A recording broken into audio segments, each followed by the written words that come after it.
This is not a ride sharing video. I repeat, this is not a ride sharing video. So today, if you've been watching the news for any length of time, you would know that President Biden is in Poland and just gave a pretty strong speech in regards to letting the Russians know that the Ukraine will not fall to Russia.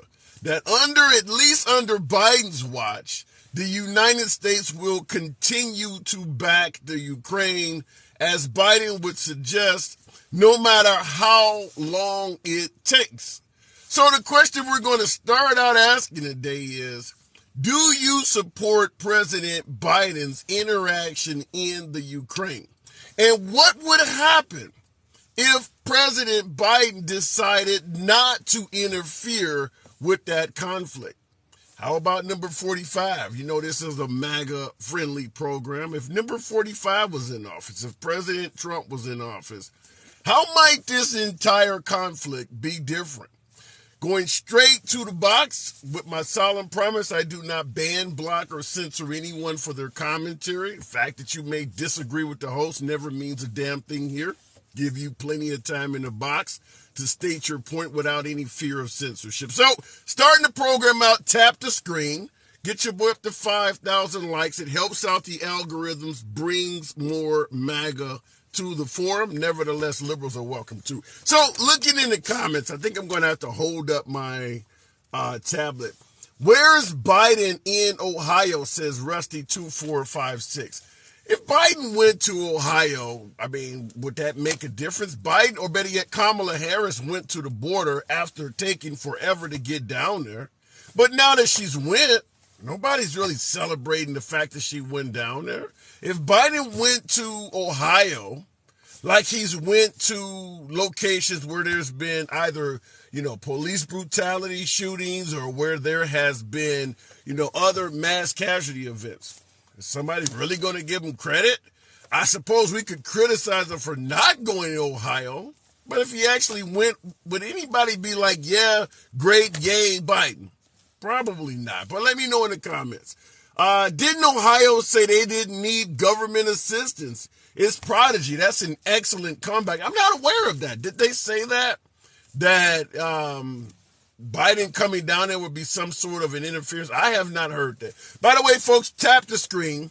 Get your boy up to 5,000 likes. We're going to go straight to the box. It is Doc Sparkle Pony.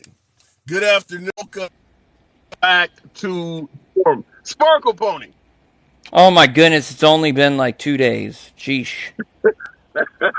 Couple days. So what do you think about Biden going over to the Ukraine?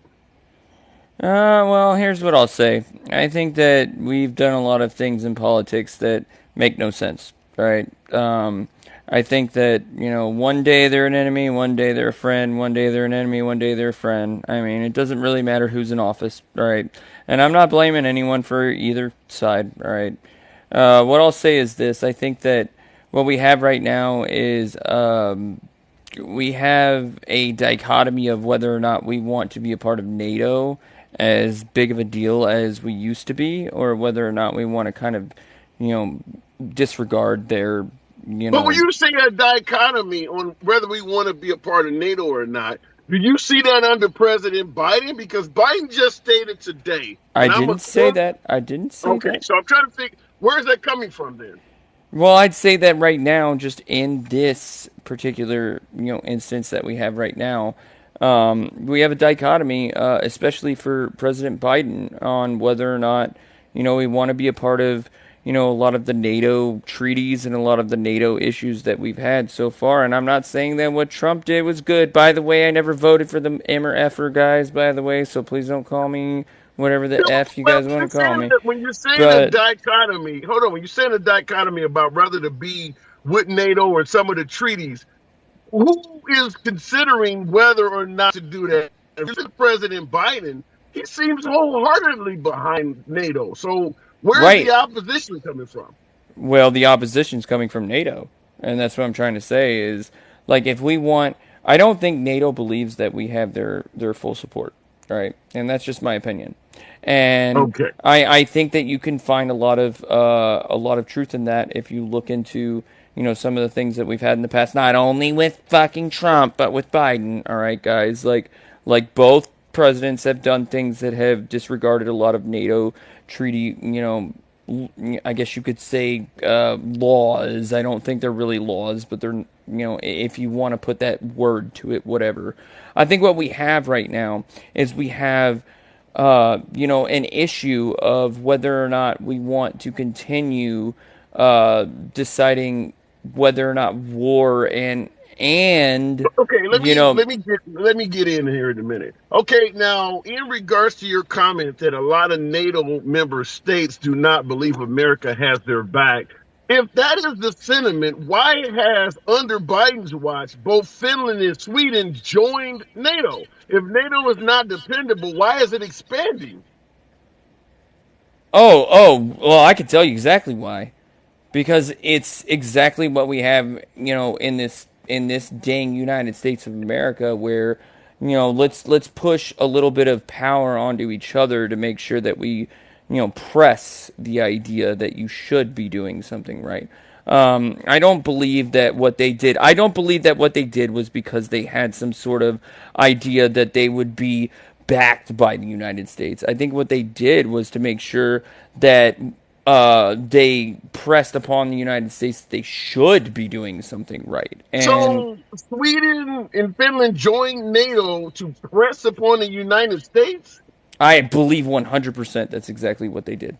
And I think that anyone that wants to go look at exactly why those two particular countries might want to do that should go research exactly why NATO started in particular in general. I wonder why Okay. NATO started, and I wonder why Sweden and Finland decided to do that. Oh, weird.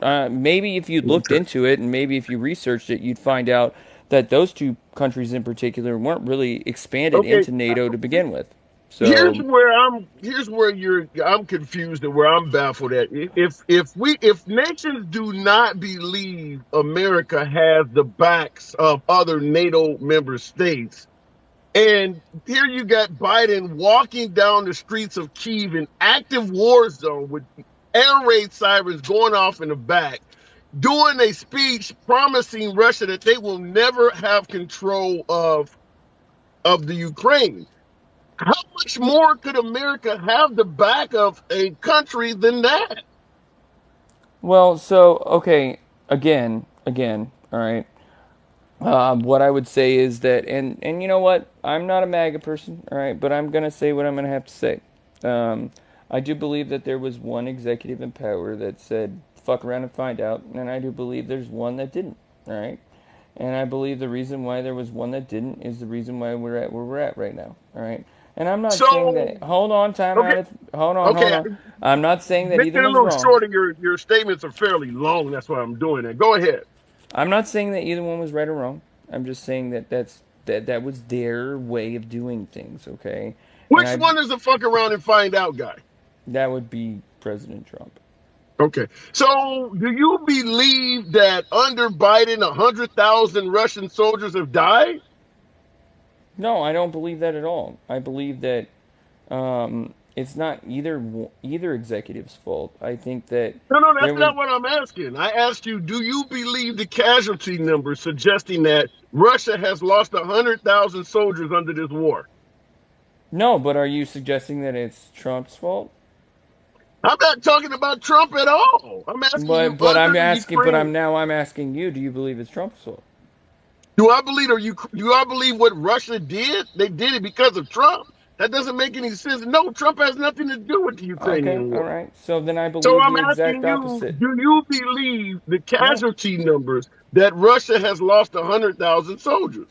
no, I don't. I never have. Okay. I Okay. never believed that. I said the executives of both, different, different presidential, candidacies and or things that they've done, under their regime, if you will, or whatever you want to call it. I call it a regime at this point because I think executive power has become way too Fair enough. ridiculous. Okay, But well, let me ask you this question. What do you think would be a reasonable estimate in terms of how many soldiers Russia has lost? I'm assuming you think they have lost at least one guy. So what do you believe would be a reasonable estimate since you believe 100,000 is false?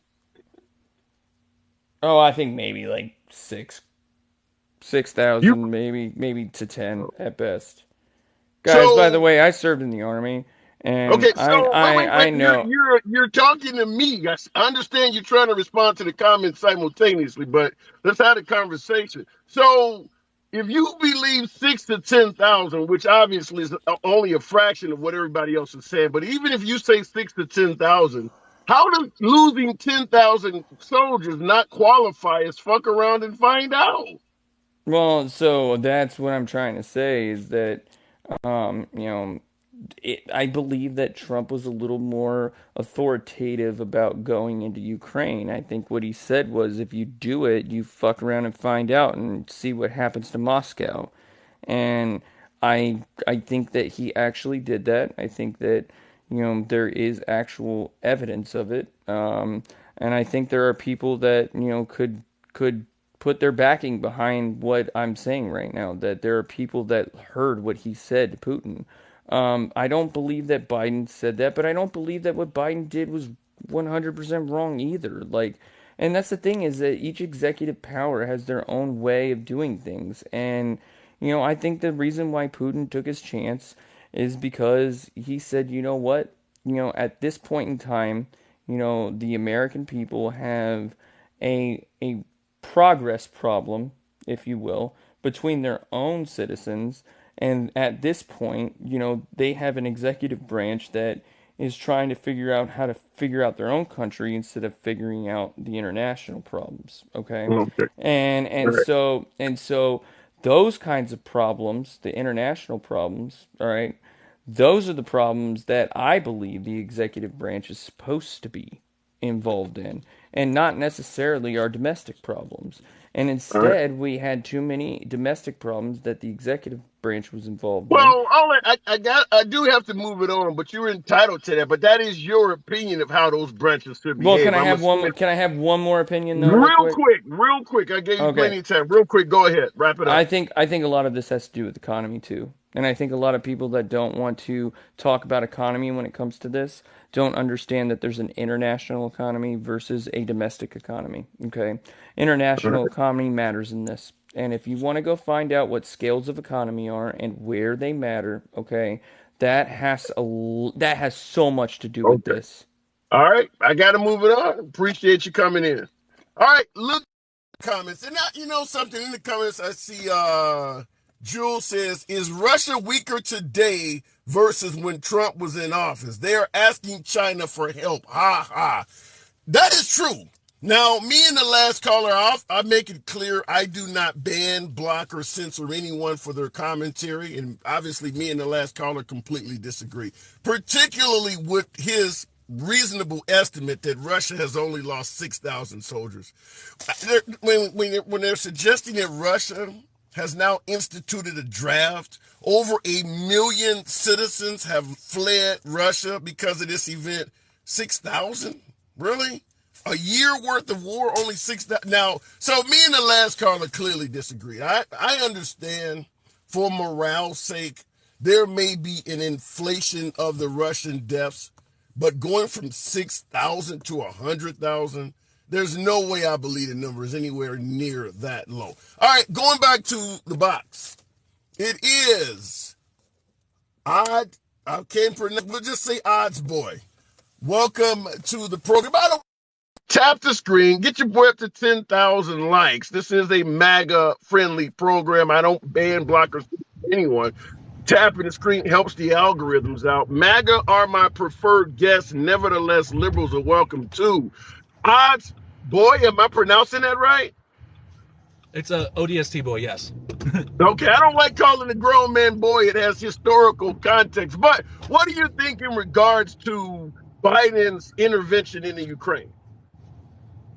I I think it's a good thing that Biden's actually in full support of Ukraine. Personally, that's So just my. I'm assuming you heard. I'm assuming you heard my last caller. Obviously, there's Americans that are on the complete opposite end of the spectrum on this. Why do you think so many Americans are like his side of the mindset, where it's totally, a bad thing that Biden is doing this? I think it just has to do with the division of people in political parties. There's a lot Yeah. of people. I believe that there's a lot of people in this world that want to see other political parties fail just based on beliefs alone, and they will do anything to, using fallacious argument, to achieve that method. And it's kind of sad that they can't see the actual full situation that's going on here. So let me pose this to you, because this is coming from, looks like, Ileana in the comments. Why was war, better yet, why is war escalated when Biden is in charge? Do you see this Russian incursion as a symbol that, Biden's in office, we can go ahead and take the Ukraine? Now, do you think that Putin only did this because of the American president? No, I absolutely don't think so. I really don't. Like, I think it may have a factor into it. Honestly, I do not know, but I don't think it has really much to do with the U.S. president because, as we've seen before, Ukraine has always been under threat of Russian invasion because of Right. Russian-backed insurgents fighting on the eastern border of Ukraine for ever since the separation of the USSR and so on and so forth, and Ukraine's sovereignty. This isn't the Yeah. first time it's happened, and it won't be the last. And I believe that. Yeah. And in regards to that, Ileana, the same individual in the comments, suggested that or Russia only invaded during Obama and Biden. I guess you never heard of the 2008 invasion of Georgia under President Bush. I'm assuming you don't count that one. You only count the Crimea under Obama in 2014 and what's going on now. But it also happened under George W. Bush. So I would invite you to check that, or, fun fact that. So, Yeah, do you believe what a lot of MAGA supporters are saying? I'm talking to you, Osborne. Do you believe that under Trump, this would not have happened?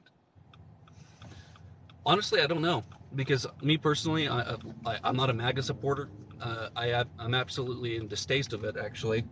But honestly, I wouldn't know personally. I would have to. I would probably think I need to look more into that to see what that would statistically lead up to. Okay. Do you believe our involvement in NATO was a good thing? Because under President Trump, he was suggesting either make these folks pay their financial dues or disband NATO. Do you believe the coalition of NATO is a good thing for this country? Uh, Defense-wise, yes. However, I do not believe that NATO is entirely necessary to the complete safety of the U.S. citizens entirely, because there's a lot more factors geopolitically and just politically in general that are more important than just and than NATO and the Give me United some Nations. examples. Elaborate. Give me some examples of that. Well, like for example, healthcare being one. Personally, like that's I consider healthcare to be a good safety measure for the American citizens entirely, and it has nothing to do with How so? NATO. Wait, how is that? You're saying we're safer with help? Explain that. I don't get how that correlates to this. I'm sorry. Hold on. So what? Oh, okay. All right. I'm sorry. I actually have to get going. My Okay. apologies. I have to cut you off. All right. My bad about Fair that. enough. All right. In the comments, he should visit Ohio. I do agree with what happened in Ohio, Kev, that Biden should have went to Ohio. Same thing with the border. When we had a mess at the border, the president should have went there sooner. But nevertheless, you have to understand the folks criticizing Biden for not going to these places. If he had went to these places from day one, they would just simply say he didn't do enough when he went there. You're not going to satisfy your critics by doing what they suggest you do because they don't think you can do anything right. If Kamala Harris had went down to the border on day one, they would have just said she's blind. Do you not see what the hell's happening down here? Why aren't you doing more? So now they're not complaining about her going to the border. They're still complaining about her policies. And the same thing with President Biden. If he goes to Ohio, then maybe it's Pete Buttigieg you go after. I mean, if you know how to complain, you know how to alter your complaints to fit the current narrative. By the way, tap the screen. We should be at 15,000. We got over 1,000 of you folks in here. I do appreciate the fact you could be anywhere on TikTok and you're rolling with your boy. I'll go right back to the box. Wait a minute. What did that say? Democrats said President Trump would start World War III. Take a look at what's happening now. Says Mr. Wonderful. Straight out of Shark Tank, huh? You are correct. I refer to that as Armageddon politics. When the opposition wins, you suggest they're going to do something that is essentially going to change the country, if not the world as we know it. Remember how when Obama got elected, he was going to raise taxes to 70%, take away everybody's guns, gas was going to be $5 a gallon, and he was going to turn America into socialist Greece. At the time, Greece had the failed economy. Nowadays, they're using Venezuela because Greece has recovered. That's called Armageddon politics. No different than suggesting Trump is going to turn us into World War III. Same thing with Biden. Folks are saying the entire world is going to end under Biden. That's Armageddon politics. Both sides do it. Let me go back to the box. We'll keep it moving with Semantics Dome. I don't know. Got a lot of new folks. I do appreciate that. If you like this type of civilized dialogue between both sides, nope. Not even a moderator. Feel free to follow the program. Semantics, good afternoon. Good afternoon. How you doing? I wasn't expecting the little red thing popped up, and I was like, "Oh, I'm on." Okay. Yeah, TikTok moves you guys' names around, so I try to get you in order, but unfortunately, I don't have control over what the hell they're doing. You're not Chinese, so there's no reason to put you first. But let me ask you, Biden in the Ukraine, do you believe his policies, the way he's handling this, is proper? I think so. I mean, I haven't been following it as closely in the last couple of weeks. I've been really busy. But here's the thing: like, if we believe that, and I'm sorry about the echo. I'm literally in an empty room. I can hear you. You're good. If we believe that the United States should adhere to and honor its word, like our agreements, then yes, I do. But we don't have an agreement with the Ukraine. They're not part of NATO. We do? You're right. They're not part of NATO. Here, let me try my camera just because I feel like when I'm waving my hands, I look like a dummy when there's nobody can see me. So here's what we have. After just a quick little history lesson. After the Soviet Union fell apart in 1991, the country of Ukraine was one of the countries that broke off, right? Russia, everybody else. They became the third largest holder of nuclear weapons in the world. That is true. I know where you're going, where we had them give up their Soviet nukes and us, the USSR, or better yet, Russia and England, promised to protect that country. You're right, we did. And the reason that they didn't want to give them up is because they said Russia is going to come here and take over. And we promised them, us, the UK, and Russia all signed the Budapest Memorandum, right? And we agreed that we will protect your sovereignty for that reason, right? And we said whatever it takes. And the price was you get rid of all of the third largest stockpile of nuclear weapons.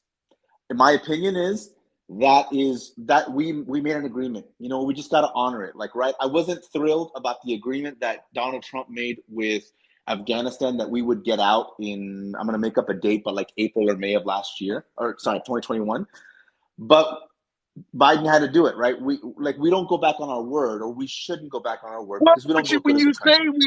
When you say we don't go back on our word, you had Trump talking. Well, Trump got us out of the Iranian deal. He was going for the Paris Accord. He was talking about NATO. Hell, he was talking about separating from the World Health Organization. So under President Trump, even NAFTA, he was. Trump was going after a hell of a lot of deals we've made. You're right. And so, look, I don't agree with that. But going back to just the Budapest Memorandum, I think we have an obligation.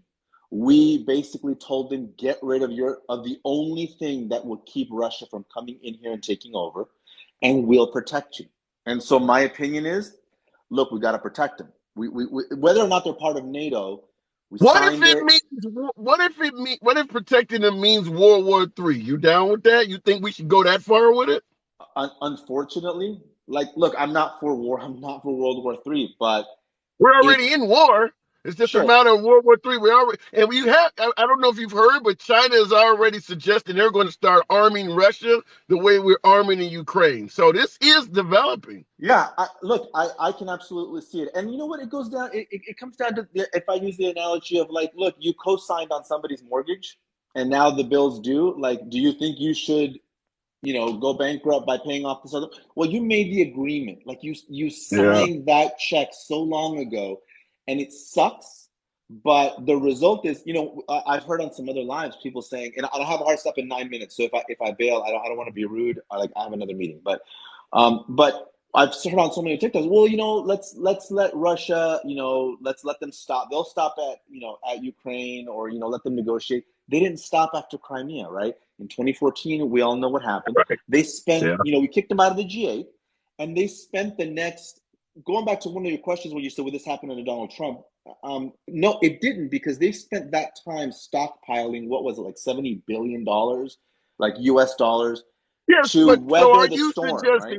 are you suggesting that if Trump had been given a second term, this would have happened anyway? I think date-wise, yeah, I think it could have. I think it's possible Now because Trump had a favorable relationship with Putin. You still think it would happen? I think it was a favorable.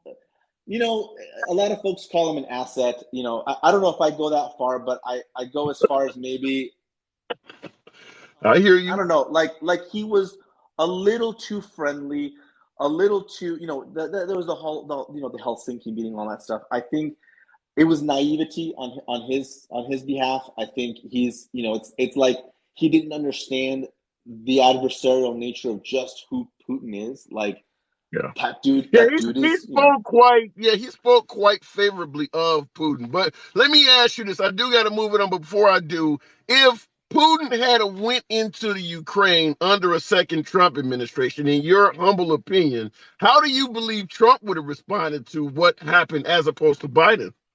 um, I think it's possible he might have, in some cases, sort of looked the other way, not like completely, but Mm. not gone as far as, again, we don't know what he's got on him. We don't know if he has anything on him or that he's just naive.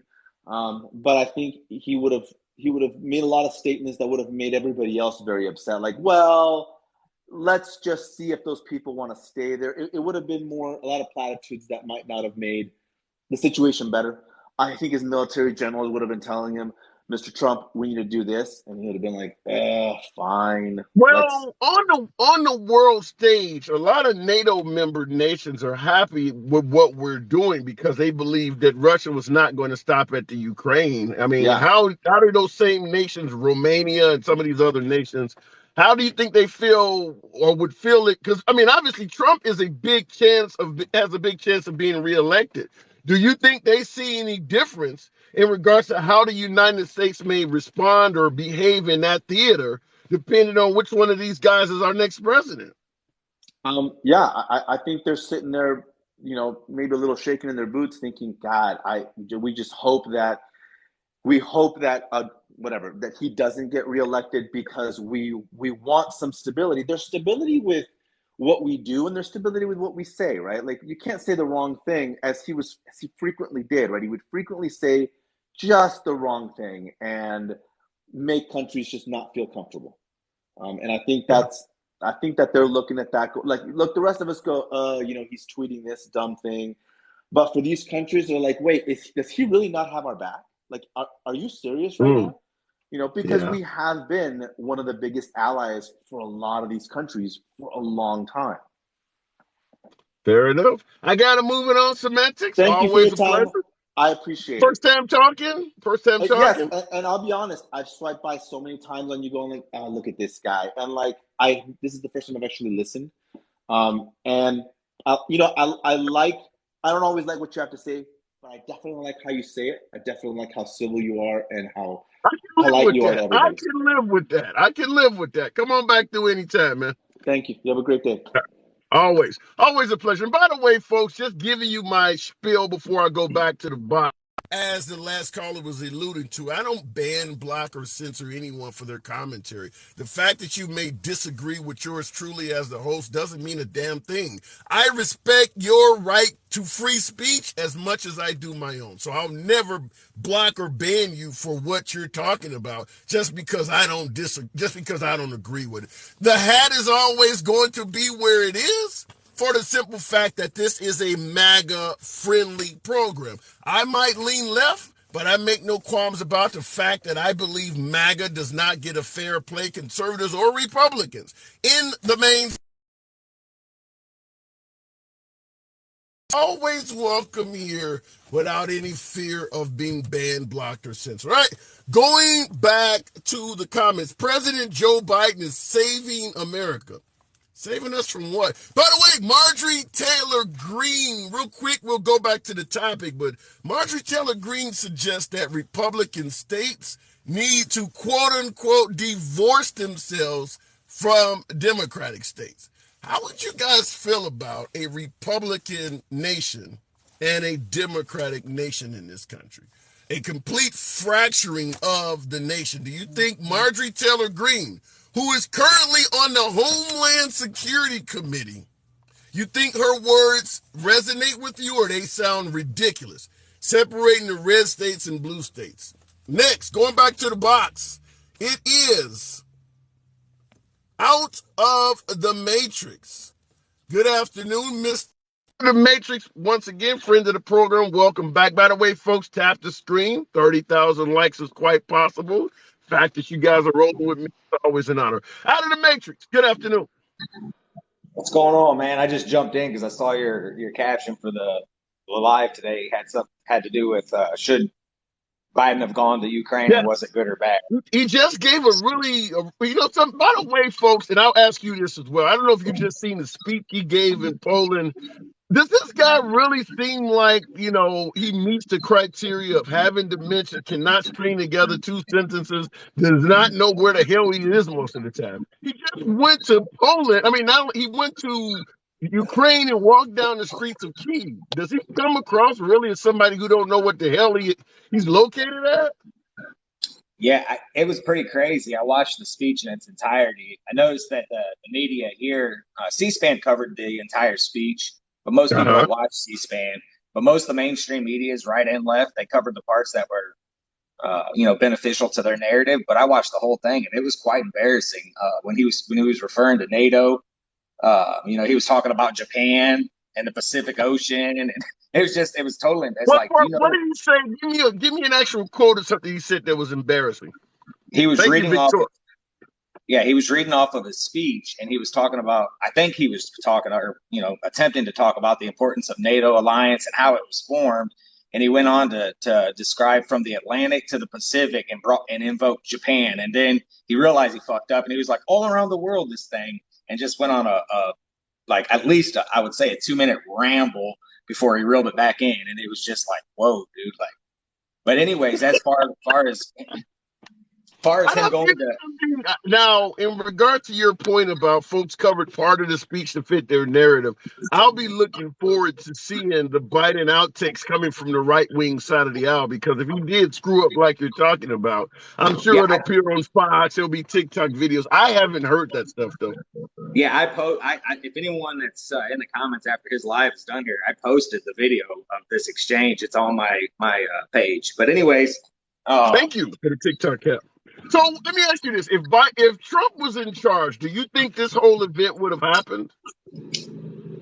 I mean, it's hard to say, right? Like, I like to think that since we had 4 years of prosperity, from a domestic standpoint, and that we had 4 years of positive things such as the Abraham Accords, a plan to pull out of Afghanistan, no further encroachment into Ukraine by the Russians. We weren't talking about China invading Taiwan. I mean, so much was going on a positive front under Trump.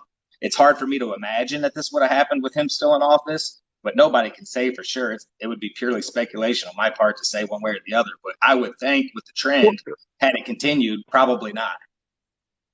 Okay, so let's speculate. Let's for shits and giggles imagine it actually did happen. How do you think Trump would have responded if Russia did exactly what they just did under Biden? How might Trump have responded?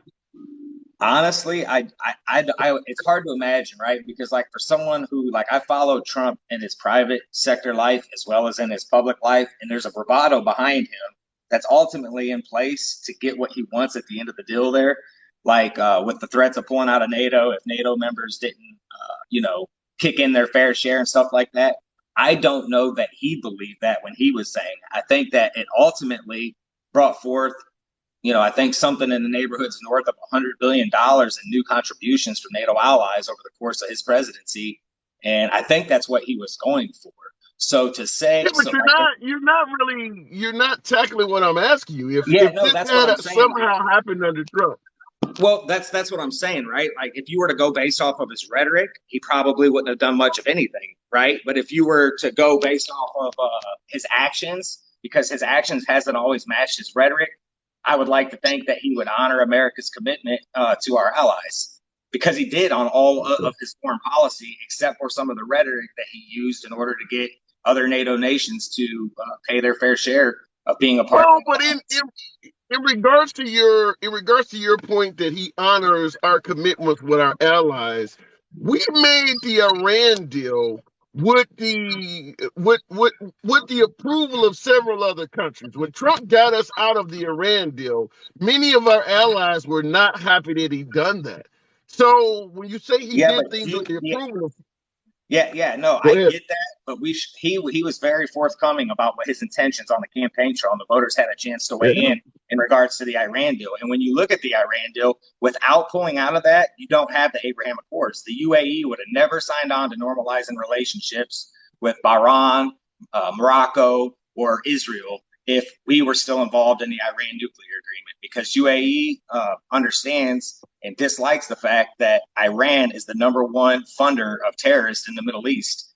Um, Very much so responsible for what's going on in Yemen right now and keeping that thing alive, uh, as well as we are to some degree. But I mean, yes, he did pull out of the Iran nuclear agreement, but without pulling out of that, the Abraham Accords would have never came to fruition, and that was far greater, in my opinion, of an accomplishment than an Iran nuclear agreement. So if let's say Biden did exactly what many suggest that Trump did, if Biden had not have went in there and helped the Ukraine, how do you think this event would have turned out at this point? If Biden had not been sending billions of dollars in aid and weaponry to the Ukraine? I think that Russia probably would have already overtaken Ukraine at this point, Yeah. if he had. But again, therein lies the origin story, right? Like, would we even have been in a position under Trump to have to supply all of Well, uh, here's the problem, though. Let's assume that you and some of my beloved MAGA are correct that under Trump this would never have happened. The fact is, Trump only can be in office for a maximum of 8 years. Russia has shown twice, with taking of Georgia under President Bush and Crimea under President Obama, that they have interest in the Ukraine. Trump is not a dictator. Eventually, he has to leave office. So Putin is showing us that, okay, I'm cool with Trump, but the minute he leaves office, I'm going to do this. So we have to view it from the angle that Trump is not going to be president forever. So even yeah. if we want to give Trump credit, his time is limited. Yeah, no, I completely agree with you. And that's one of the biggest qualms I have about America's foreign policy and how much it shifts from one administration to the next, and how big of implications that can have on the rest of the world because of that being the case. And so what I would say is, if we would have had 8 years of prosperity under Donald Trump, if Donald Trump wasn't so boisterous on Twitter, if he didn't give the mainstream media a chance to Yeah. overshadow all his accomplishments with his rhetoric, then we would have got to see 8 years of prosperity, both foreign and domestic. And I think that would have educated the populace, or at least the majority of the voting populace, to say that we need someone, even though Donald Trump cannot be our president after his second term, who is like-minded and has, proven background, and maybe somebody even that Trump would endorse on his way out the door, who can continue his legacy and continue his positive Well, momentum. let's go with that. Let's go with that. In regards to Trump endorsing someone on the way out, because I asked a question a minute ago. Marjorie Taylor Greene, who Trump does endorse, is in the news, suggesting that America's red states, the Republican states, should divorce themselves from Democratic states. How do you feel about something? You think that's a good idea? I don't think it's a good idea, but I do think that that is honestly where we find ourselves in this political divide in this environment here in the United States. I think that, I think there was a poll and 47% agreed with Marjorie Taylor Greene and 49% disagree. I would be on the disagree Why? side. Why would anybody agree with that? How can anyone suggest that if we break the country up along political lines, that this country would remain as strong as it is? Why would you want to weaken the country so that you can be around like-minded voters? Yeah, I think it's a ridiculous sentiment. Yeah. I think that America is stronger together. I think that in the years of social media and things like this, it gives people a platform who necessarily wouldn't have had one in their private life, and you're able to find those people who have been hiding under rocks for all of eternity prior to social media, who are able to get together in large groups now and control the narrative. But I think that if you were to get 100 Republicans and 100 Democrats in a room, even in this divisive environment, that there could be common ground found, even though our politicians that represent I agree each of with those that. I 100. agree with that. Yeah, I agree with that 100%. But this woman is a member of Congress and on the Homeland Security. She's on the Homeland Security, whatever you call it. Is that the proper place for someone this divisive to be in Congress on a Homeland Security Committee? No, not at all. I think much like what happened to AOC and much like what happened to, help me out here, she was kicked off of Foreign Intelligence Committee. Ilhan Omar. Ilhan Omar. Yes, Ilhan Omar. The same thing needs to happen to MTG.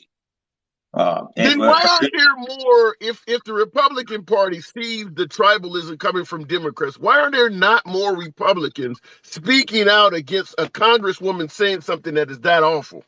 Because we're at that point right now to where like let's imagine if we look at the January 6th committee and what Nancy Pelosi did in regards to stopping Republicans putting who they wanted on that committee, or if we look at the House Intelligence Committee and who they ultimately determined was valid and even taking MTG off. We are at a point now where people are riding with their, and I say this in air quotations, football team, win, lose, or draw. And unfortunately, that's just where the majority of the country is now. Will Me and that you, go away if now that Trump is on the ballot and likely to be the Republican nominee? Would that type of division go away if we reelect Trump? I honestly don't think so. I don't think so. I think that it's going to take a mass movement by the people, the civil-minded people like you and I having this conversation right now. Is despite what social media shows us with these algorithms, there are far more people on the left and right who think like you and I do than what it seems like in reality. And it's going to take those voices to be as loud as the voices who are causing this divisiveness in the country to have a bigger megaphone than the ones that are currently controlling the conversation. I don't disagree. Out of the matrix, I got to move it on. Pleasure talking to you. You too, brother. Have a good day. Absolutely. All right. Comments. Double tap the screen, guys. Absolutely. Get your boy up. Shit, we might end up with 40,000 likes if there's some generous thumbs in here. Let your thumbs not be lazy. Do not let the name of the program steer you from showing your boy some love. It helps out the algorithms. I understand. I've been called to sell out and Uncle Ruckus and Uncle Tom probably a half dozen times throughout this live. I get it on every live. It's generally folks that look like myself that have not listened to the program. They see the hat and they start flinging insults. Good luck with that. Anyway, back to the comments. If we could just remove the Dems in power, then split the Republicans somehow to fit the seats, we, and in your comment, we something. Well, if you removed all the Democrats, and you used nothing but Republican politicians to fill the entire halls of Congress, Senate, and the presidency. Let's say we had a complete Republican administration, not a Democrat in sight. How might that be? Let's say you think the LGBT community would be okay? I mean, there are whole communities that probably would not fare from that. So I don't know if any situation is better off if you only give all the power to one side. There are plenty of corrupt Republicans, just as many corrupt Democrats out there. If you let one side have all the power with no checks and balances, America would turn into a far right country. You know what far right means, right? Afghanistan, Iraq, that's what a far right country would be. That's what America would be. You're either going to be a Christian or you're going to be ostracized. I mean, a woman should do this, period. Whatever it is, that's how a woman should behave. This is what children should learn, period. That's what a far right country does. All right, looking in the comments, or better yet, going back to the box. We'll keep it moving. I appreciate you guys holding on. Ford Duck, does that say that? Ford Duck? Good. Okay, let's make it up. I don't know what the hell's going on, but let's try it again. Okay, Ford Duck. Good afternoon. How you doing? You're doing good. Biden's intervention in the Ukraine, do you support that? I don't support it 100%, but I think it's a necessary. I think two speakers back said it was necessary because of the agreements that we have previously made, and so it's necessary to keep with our agreements. Well, what about the notion that, if it leads us to World War III, maybe it's better to not honor this agreement? I get a lot of folks who suggest that it is not America's job to be the world's police, that this is one we should sit out. If you're advising the commander in chief, would you be willing to risk World War III to help the Ukraine? Well, this is how I feel, and this is what I think, and this is coming from the evidence that we have as America being a superpower. I don't feel that anybody, not one nation, not two nations combined, not three nations combined, want to get in a world war with America. Now, let's go into facts. America spends 10 times in military as the top 11 countries combined.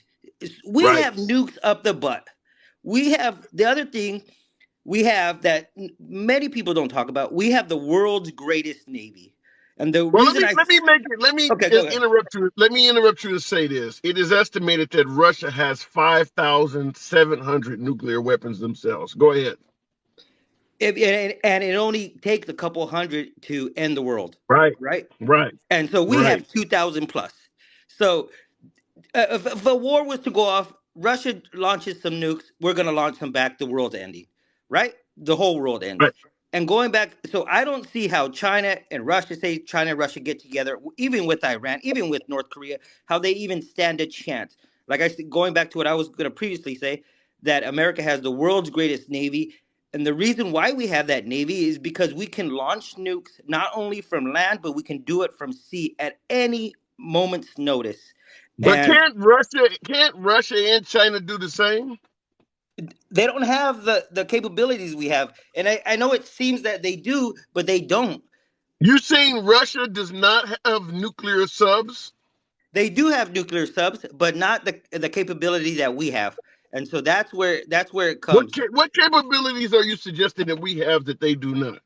Well, we have the more advanced subs. We have more subs, put it that way. We have aircraft carriers. We have air support, air superiority. Okay, you might be able to throw 100 punches and I can only throw one, but I can still throw a punch. You're saying they don't have the capabilities at all. I'm saying that, America may have more nuclear powered or nuclear armed subs than Russia, but Russia does have them. And that's my whole point right there. That you make my point that there is no use even fighting with us. It would end the world, like I previously said. There is no use. Like China and Russia coming together to destroy the world, that makes no sense for anybody. You're talking about mutually assured destruction. I get that. Yeah, I get that point, but the coming together, talking about Russia and China, if they came together and made it clear that they were willing to go to the edge with America, very similar to Kennedy with the Cuban Missile Crisis. I don't care if it's a mutually assured destruction. If you do this, I'm willing to go toe to toe with you. Do you see America backing down if Russia and China both teamed up and said, here's a red line. If the United States crosses it, it is what it is. Do you see us backing down? I don't see us backing down, especially after Biden's speech today, this morning. After I saw it, he made it very clear he's not backing down. Uh, and I think that goes to just our policy. That's our policy right now. We're not backing down. We're not going to stop fighting Russia's aggression into Ukraine, and we're going to keep with our deals. And if Ukraine wants to get into NATO, so be it. They're a sovereign nation. I may have lost that caller. Can you hear me, Fort Duck? And maybe he had a phone call coming. All right, we'll move it on. That's the question we're pondering on today. Here is that if this comes down to a possible full out incursion, not between Russia and Ukraine, using with America having a proxy war with Russia, but what about a full blown war where you actually have Russians and Americans actually shooting at each other? Do you believe the American populace has the stomach for a war with an adversary at that level? I mean, keep in mind, we just ended the Iraq and Afghanistan, the entire conflict in that region, 2000 what? Really, with the first year of the Biden administration. So that just really ended in 2021 when we officially left Afghanistan. Does America have the stomach, the tolerance for another war of that significance this soon? All under the span of one president. That's what we're talking about. Anyway, going back to the box, Russia can't even beat Ukrainian soldiers. Well, Chicago 312. They're not fighting the Ukrainian soldiers. It would be like you fighting an 80-year-old in a wheelchair right before somebody hands her an AR-15. You can't beat an 80-year-old in a wheelchair? Well, hell no, if she got an AR-15 in her hand. The fact is, somebody is arming that 80-year-old woman. That's why Russia is having so much trouble with the Ukrainians, is because somebody is giving that old lady weapons. Ukraine is getting crushed right now. The Western media is lying like crazy. Seymour, listen, if you believe the Ukrainians are being crushed, fair enough. We expected that to happen the day Russia invaded them. But nevertheless, we have a year later, whereas Russia has only conquered a very small geographic area of the Ukraine. How could anyone see this as the Ukrainians are being crushed? They've survived an entire year that this is going on. Do you think Vladimir Putin predicted that if he takes on Ukraine a year later, this is where he would be? And I'm aiming that comment also at many folks who suggest that President Biden looks weak on the world stage. Without Biden, would this have happened? Without Biden, would the Russians be facing this much resistance, as he says, not being able to beat Ukrainian soldiers? All right, going back to the box. We'll keep it moving with Hooper Cooper. Welcome back, Hooper. If our word is not respected, we are nothing. Cal, hang on a second, Hooper. Then, Cal, in regards to if our word is not respected, we have nothing. Have you ever heard of the phrase Indian giver? That was created because America's word is not respectable. Good afternoon, Hooper. What's going on? Glad to talk to you again, man. Absolutely a pleasure. So, do you agree with what Biden is doing in that region, in Eastern Europe? No, I don't. What do you think he should, when Vladimir Putin went into the Ukraine, if you were advising the president, what would you have told him to do? I would have just left everything the way it was, because when Trump was in there, man, it wasn't a heated situation, you know. It's just bad because his conversation and his words about what America will not do and we won't back down is just making it worse. And we spent a lot of money. We spent a lot of money over there. Yeah. And war is not cheap. Yeah, war is not cheap. So if Biden, so what you're suggesting is President Biden should have sat out and let that one go, as let the chips fall where they may. That's correct. because, like I said, this war that's going on over there is actually a lesson. The Chinese is learning what Russia is doing for Taiwan. This is just a strategic lesson for those guys of what to do, what not to do, and how the America would take it. You know what I'm saying? Well, but That's yeah, just but in terms of China, considering going into Taiwan, well, first of all, Taiwan, I believe, is a member of NATO, so it's a step up. Second of all, the assistance we're giving the Ukrainians is by no means as much as we actually could. I mean, we haven't even given them aircraft. So the amount of assistance we're giving them, there are a lot more levels to it that we could, that we could consider that we're not doing. right. I think, like I said, we when Trump was in and he had everything in place, that was to lay things to the rest. I think that they wouldn't have invaded Ukraine if Trump was still in office, for the simple fact Trump is a businessman, and at the same time, he know what strings to pull and what strings not to pull, and he know that once the he knew that once uh, Russia went into Ukraine, then China was going to look towards Taiwan, which was Taiwan is what is mega to us as far as that concerned, and that was a whole thing of bargaining, not going into Taiwan. And absolutely, after they went into Ukraine and started, that was all China was doing, is sitting there just taking notes, and all these Well, let tariffs. me ask you this then. So if Biden had taken your advice and let that one go as it may, do you think the Ukraine would still be fighting at this point if Biden did not provide them assistance? No, they wouldn't still be fighting. It would be No, over with. it would have been over with. It'd been So over. I mean, obviously you're I don't see, I'm assuming you're not a fan of Biden. You don't, right? No, no, no, I'm not. No, I'm not. So the reason I'm asking you that is this: if Biden had done what you're suggesting, did not go into the Ukraine or did not get involved in that conflict, and Putin had taken over the Ukraine, which you're suggesting the fight would already be over with, how would we view Biden under the guise that since you got in office, Putin has attacked the Ukraine and become a bigger, stronger nation? How would we view Biden with that happening under his watch? We just coming out of a war. We pulled out when we shouldn't have pulled out. We spent more money over there than we're spending over here.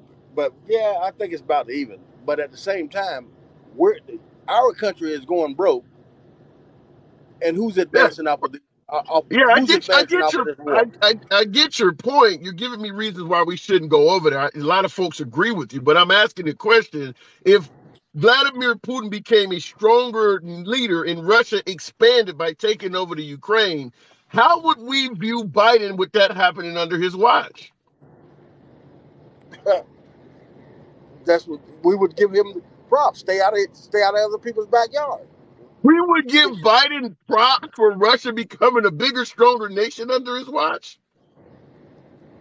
Hey, that's the way it is. I, So, I can't I so can't I can't give you anything other than that. I mean, it's just like it's just like you cutting your grass. If you cut your grass and you go past your fence and cut the other neighbor's grass, you're not gonna own it. You're not gonna own the other neighbor's grass. If they got right, a military over there and they have stuff over there, it's okay. It's okay to to give them some help with NATO. You understand what I'm saying? But right. as far as the United States bending over backwards to push themselves and leave their back door open, But we don't what do want to you talk what, about leaving the back door open. But let's take what you just said, not helping them out to this extent, but maybe helping them out a little bit.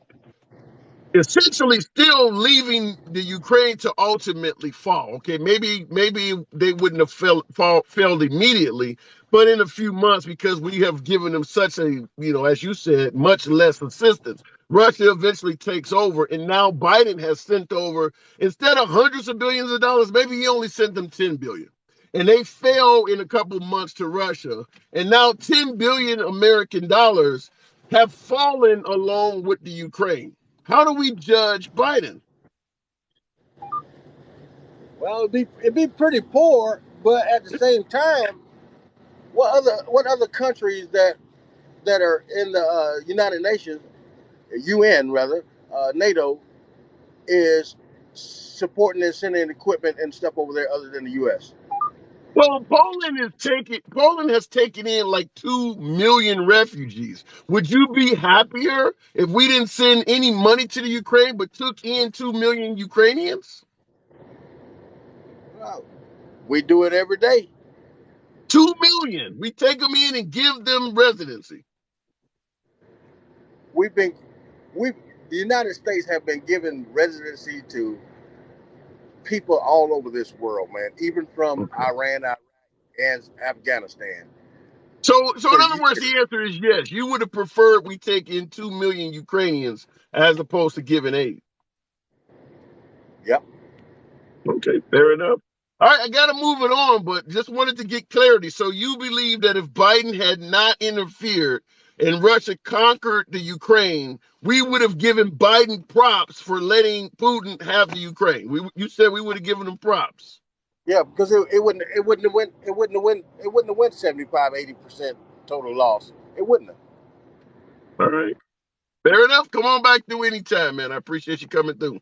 Gotcha. All right. Obviously, like I say on every broadcast, I don't ban, block, or censor anyone for their commentary. Whether I agree with you or not doesn't mean a damn thing. I always respect your right to free speech. Now, clearly, me and the last caller does not agree. I don't see any way in hell that Putin could get bigger, stronger, Russia could conquer the Ukraine, and you would have folks, particularly on the right side of the aisle, giving Biden props for Russia becoming a bigger, stronger nation. I think that would fall into more evidence that they believe he is a weak leader on the world stage. You're so weak that Putin became stronger under your watch. But yet my last caller said they would have given him props. Okay, fair enough. All right, let's move it on. You got the best laugh on TikTok. I appreciate that, Swift Dog. Always a pleasure. As I say always, folks, it's always good. You guys can be anywhere you want to be on this app. The fact that you're rolling with your boy, I'm honored by that. And by the way, tap the damn screen. Show your boy some love. 60,000 likes, 800 plus of us in here. We could make that happen if you don't let your thumbs be lazy. Going back to the box. I hate having to hold this damn tablet up with my white shirt. I can't read any of the names. We'll keep it moving with Greg's house. I believe he's been holding on for program. Ukrainians like Afghanistan that just rolled over and gave up. Big difference. Well, if we had supplied the Afghani people with the type of weaponry we're giving the Ukrainians, I think they would have fought back a lot harder. Greg's house, good afternoon. What's up? Happy Tupac Tuesday to those who celebrate. Wasn't expecting that. Yeah. So Biden's intervention in Eastern Europe, you believe that's a good thing, or should Biden have been hands off? I mean, of course, it's a good thing. The last caller saying that they would give him props is a total. That, like you said, that's a total. They wouldn't give him props. They would criticize him more. They'd call him weak. They do all the stuff that they do at the border and all that good stuff. So when it comes to Ukraine, essentially what we've done is the United States has weakened Russia without really having any troops on the ground. And what that has done is that has actually made Biden stronger on the world stage. So you've got supplies completely in shambles in Russia. I mean, their tanks are not even up to par. They're horrific. I mean, they're broken down. Some of them don't even work. And they've lost hundreds of thousands of troops. So to say that Russia is somehow stronger and Biden is somehow weaker is a joke, because what we've done is we've dismantled Russia, who we thought was a superpower. We said, oh, Yeah. they have the biggest army in the world. They're so strong. And Trump rolled over and gave Putin whatever he wanted because, Putin was his daddy. So basically what happened was then we roll in there with Biden. Biden says, I want the smoke. He says, I'm not playing around with this. I want all the smoke right now. That's a really good way of putting it. Biden certainly appears to have said, I want the smoke. But let me ask you this. How do you feel about folks, particularly my beloved MAGA, suggesting that under Trump, this whole invasion would not have happened? You think there's any validity to that? Well, of course, because Trump would have given Putin whatever he wanted, 100% of what he wanted. He would have said, you can have Ukraine, you can take Poland, you can take whatever you want, because that is what he did. And unfortunately, we don't have those transcripts. Again, I said this before. He had a private meeting with Vladimir Putin, and he told the transcript writer to get out of the room. So we don't know what they talked about at all. We have no information. So everybody that talks about transparency and all that good stuff, we don't know what the hell he was giving them. So no, Biden is showing strength in a way that I guess conservatives don't know how to understand, right? They love to crush him at the border. They love to say that he's weak because fentanyl is getting seized at record rates at the border. So that must mean he's doing bad stuff at the border, right? It's not working. So they love to have this, they like to play these games where they have, weak Biden, Sleepy Joe. But okay, Joe's but I kind of gotta kicking ask ass you right this now. though.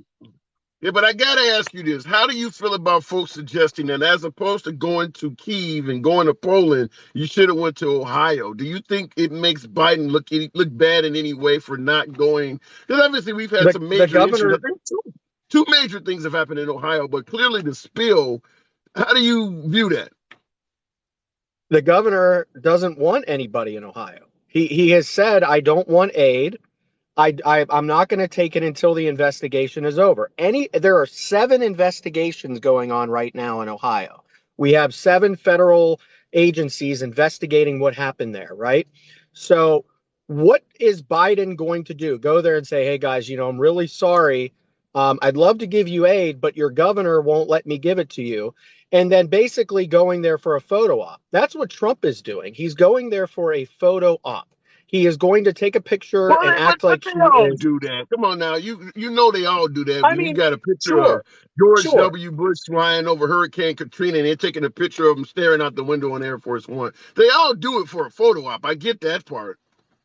And the problem is, the only critique I have of the Biden administration is I wish that Pete Buttigieg would be on TV explaining things better.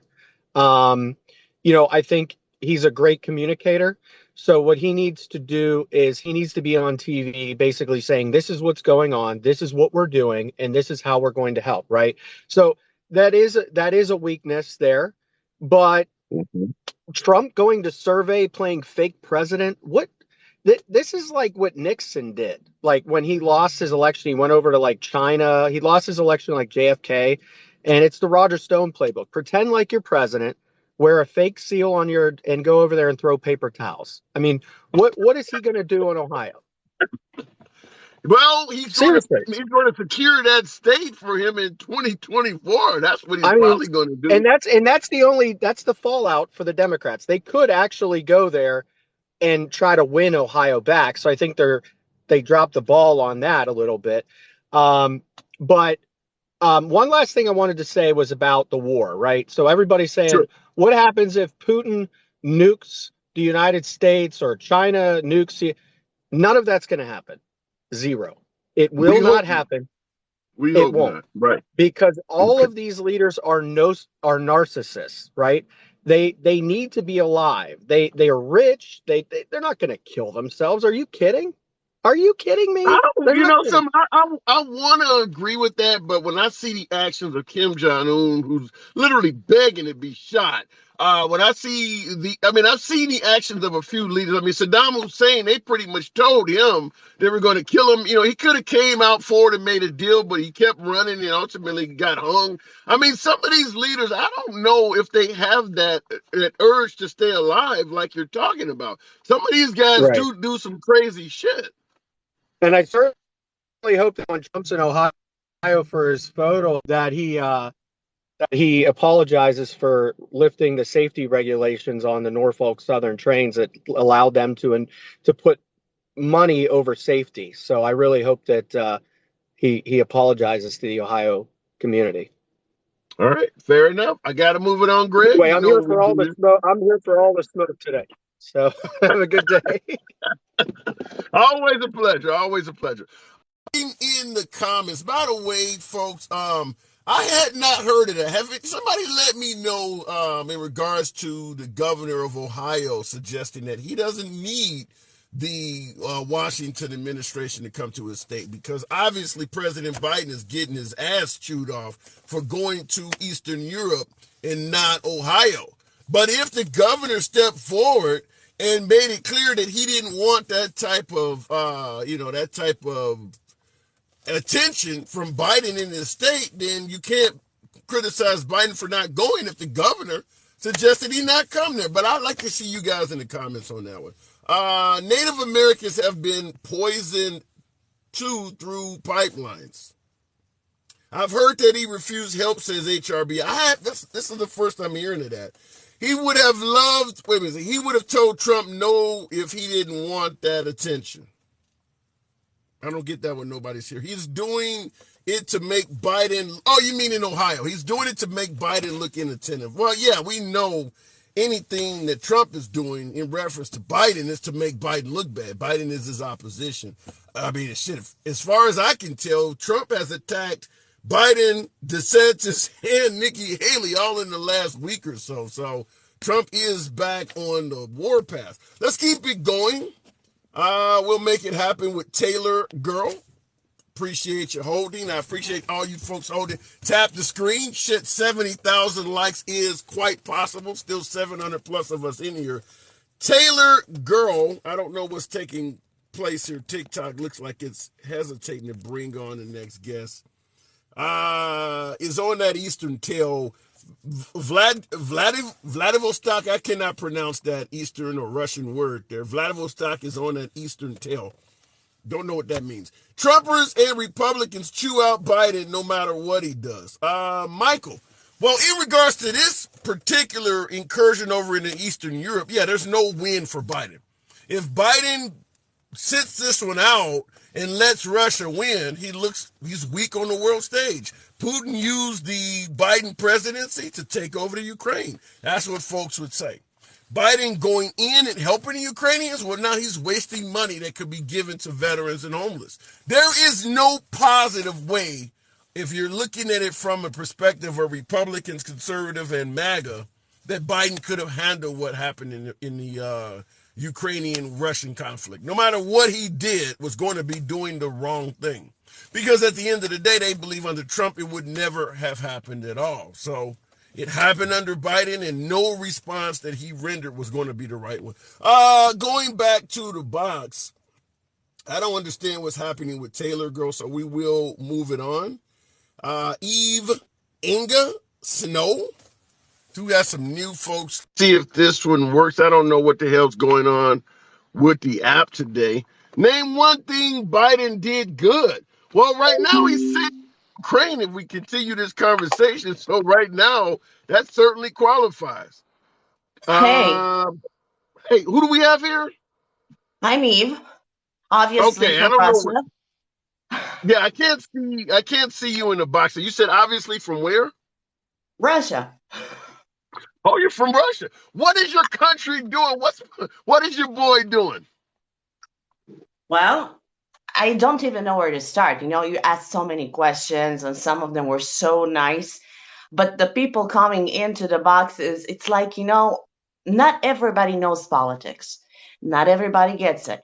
As far as I'm concerned, if you want to get politics, you have to be a little bit hood. in order to understand it. You have to live the streets because they do Right. the So let same me thing. ask you this question then. Let me ask you this Yeah, question then. Being from Russia, do you support the actions of Vladimir Putin? absolutely. Absolutely. With all due respect, absolutely. We had no choice. We waited for 8 years to save our brothers and sisters in Donbass and Lugansk. Not to mention the fact that this war didn't start a year ago, it started a long time ago. Ever since BlackRock purchased parts of Ukraine. Zelensky said it himself. You can Google it, you can find Oh. out. It's not even a secret. So the fact that the So United so go ahead.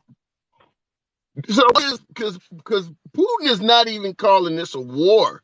He's calling it some type of special mission. Do you see this as an actual war? At some point it will, unless But not yet. Europe and Currently, right now, you don't see it as a not war. yet, not yet, but we're heading down there. We're heading down there. The minute Germany started sending tanks, it almost like it's forgotten what happened during World War II. I mean, we're going there once again, 80 years after. And that's a sad thing. Because the fact that So what is the Nazis goal? exist in What is Europe up Putin? What until is this Putin's day, this goal is here? the biggest fact. What is the goal of Putin in this event? To throw the government of the Ukraine at this moment. The government who does not let her people speak, live, eat, every single one of them with a lot of money in their pockets. It's like a laundering machine for the United States and NATO. Because if you think that we have any sort of accountability where the money is going, you don't know. Who is going to give you your money back? The grandchildren of the grandchildren of the grandchildren of Ukraine? In the meantime, your country does not take care of her own people, forgetting the fact that you have soldiers with PTSD who needs desperate help. You just came out of Iraq, which we already knew there was no reason to go into Iraq when Bush did it. There was no nukes there. How many soldiers the United States lost? Isn't that a Over painful thing to say? 6,000. Let me interrupt you and just ask this. I mean, you can let me know. You don't even have to tell me, but I'm gonna ask you: are you located in America right now, or are you somewhere else abroad? No. I live in Israel, but I Okay, was born in Russia. I still have family in Russia. I'm a journalist, so I have a lot of info. all right, fair enough. So, at the end of the day, with Russia trying to, in your opinion, trying to overturn or get out the corrupt Ukrainian government, are they going to annex the Ukrainian and make it part of Russia, or what would be the end result if they meet their goal? This is a very interesting question. Part of the Ukrainian people have no problem joining Russia. They just want to live in peace. The other part, in fact, unfortunately, will have a very big issue with it because at the end of the day, people are not forgetful. So we will have to handle a situation like having enemies at your backyard. Right. But some people in a country can't. I mean, because Zelensky is the leader of that country. He is the one that supposedly makes the decisions for that country. Just like currently Biden is the leader of our country. If you have some Biden detractors in America that want us to become part of, say, Russia or part of Canada or something like that, Canada can't invade America because a few people want to be part of Canada. I mean, it's up to the government. The government of Ukraine does not want to be part of Russia. Does that not matter? Obviously, it does. But when you say a few, how many is a few? Enough to keep fighting. Apparently so, because the end goal for us was to take over back Donetsk, Lugansk, etc., and Donbass. But when we realized during the fight, during this invasion, that we don't stand a chance to get those people out and let them live in peace, we had to move on. Because currently, you have to understand something. Currently, other than the Ukrainian soldiers, you have soldiers from the United States. You have soldiers from Poland. You have soldiers from Britain, and you also have soldiers by Al Qaeda. Al Mm. Qaeda, yeah. I just said that. So how do you respond to folks who suggest that the Ukraine was not the only goal of Russia, that Russia was ultimately going to try to recreate the Soviet Union, and you got other NATO member countries in that area that are afraid that Russia was not going to stop at the Ukraine? How do you respond to that? I have a very simple question. Belarus, which I was born in, Belarus back in the day. It They're was the allies. They're SSR. Russian allies, right? Belarus is a Russian ally, correct? Exactly. So if you want to make Soviet Union back again, you will start with your friends, not with your enemies. It'll give you more power. It'll give people an Okay. example. See, other people are joining us. Let's be the great power again. No, we started with Ukraine because we saw that Ukraine is on the offensive. We couldn't let them join NATO because it would defy the Minsk Agreement. All And right. I will Fair ask enough. you another question. Since when Sure. somebody gives something to someone for nothing? How many millions? Oh, Not to mention the well, 20 million that America lost. we're going to certainly get something out of it. I totally agree with the notion that America does not give something for nothing. What are we going to get out of it? We're going to get a NATO member country. Ukraine is going to be an ally right on Russia's border. So if we ever need to get into some type of conflict or need to launch an intelligence or surveillance mission, we now are that much closer to Moscow. That is what we're going to get out of that. Perhaps, maybe. But at this point, Russia can't hold back. We Yeah. can't allow ourselves to hold back because this is the fight of our existence. We won't allow ourselves to go into another war on our soil like it happened during World War II. We You lost believe you 26 believe the million Russian soldiers You believe the Russian-Ukrainian conflict is a fight for Russian existence? by a proxy, obviously, because Zelensky just said, we need nukes. We need to nuke Russia. Not to So mention the fact that let me ask you this. Let me ask you this. If okay, Russia had never invaded the Ukraine, what would be happening right now? there is never it would have invaded. Like I said before, it was planned ahead. There was no way for Ukraine not to do this. No way in hell. Bigger people, powerful people who invested a lot of money, a lot of resources in order for Ukraine to fall, to make Russia fall. All right, That's fair it. enough. That's All it. right, Eva. It's a very simple thing. All right. With that being said, I just have to say one thing. Appreciate you coming in. One last Sure, go thing, ahead. if you don't mind. I just really want to say to the entire people who are watching us here, I am Russian, but I am really, really heartful about what's going on in the Ukraine because there are wonderful people in Ukraine. They do not deserve this. They didn't choose it. They're just people that I wish them all the best in the world. Let them live, and I wish that we can finish this and move on because we need peace in this world at this moment for sure. Yeah. Thank you for having Yeah, me.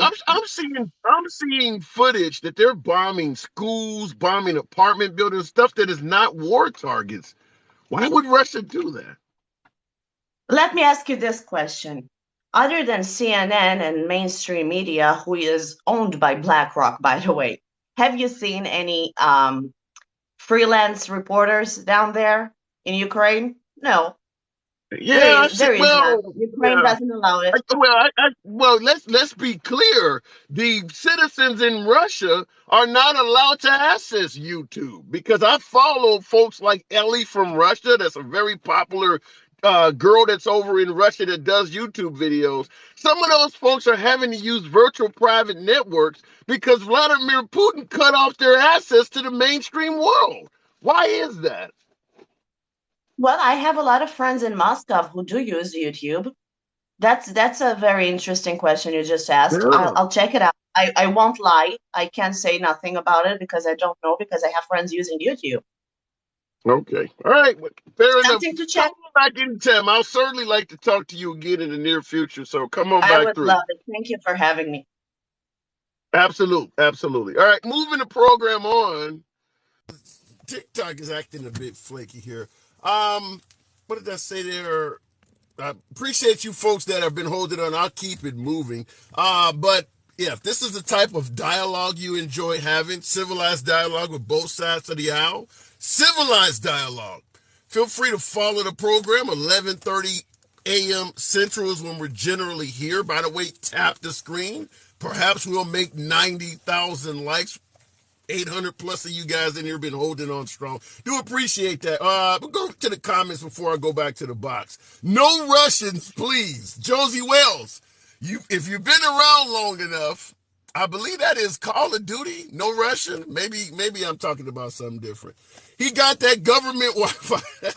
Well, something in regards to if I'm choppy or something of that nature. I don't know why. Sometimes on TikTok it does it. Sometimes it does not. I'm under T-Mobile 5G, so I apologize for any of that.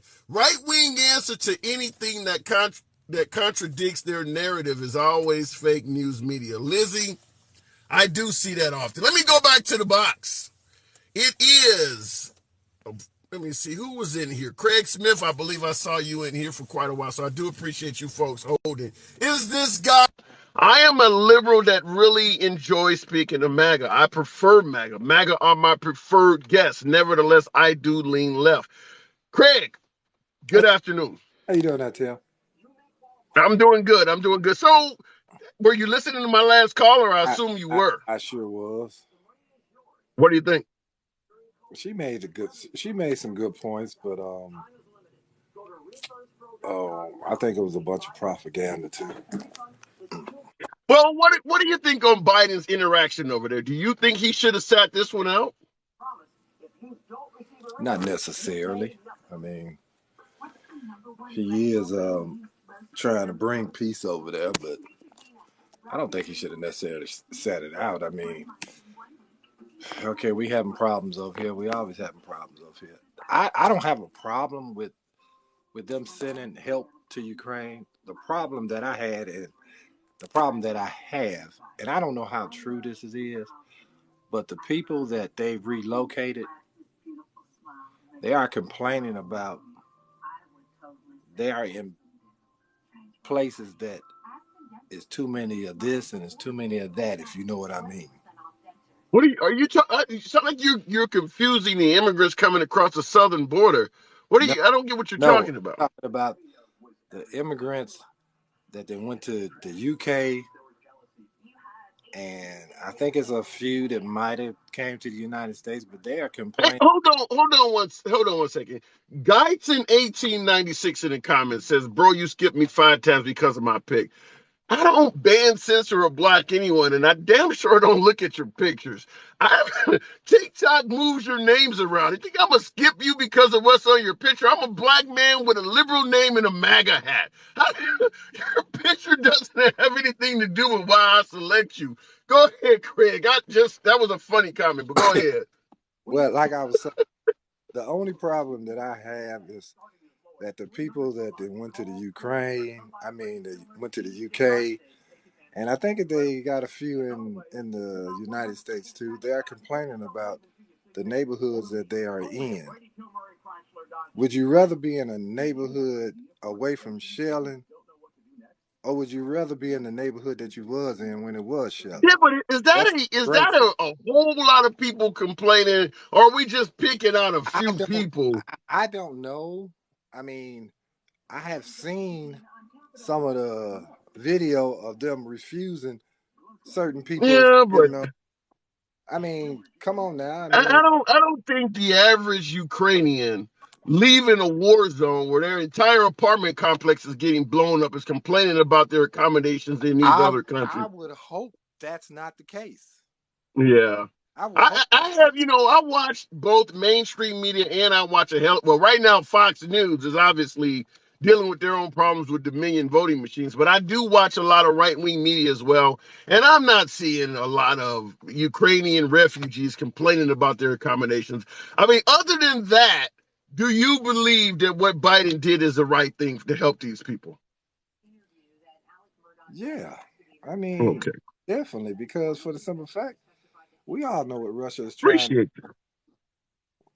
Russia. So what about the other? Appreciate those sunglasses, Lou. So what do you? How do you feel about the woman that was on before, the Russian woman, suggesting that what Vladimir Putin is doing is for the benefit of Russian survival? Like they were in big trouble if they let the Ukrainians continue on their way. Do you see the Ukrainians having any form of aggression towards Russia in this? Who attacked who?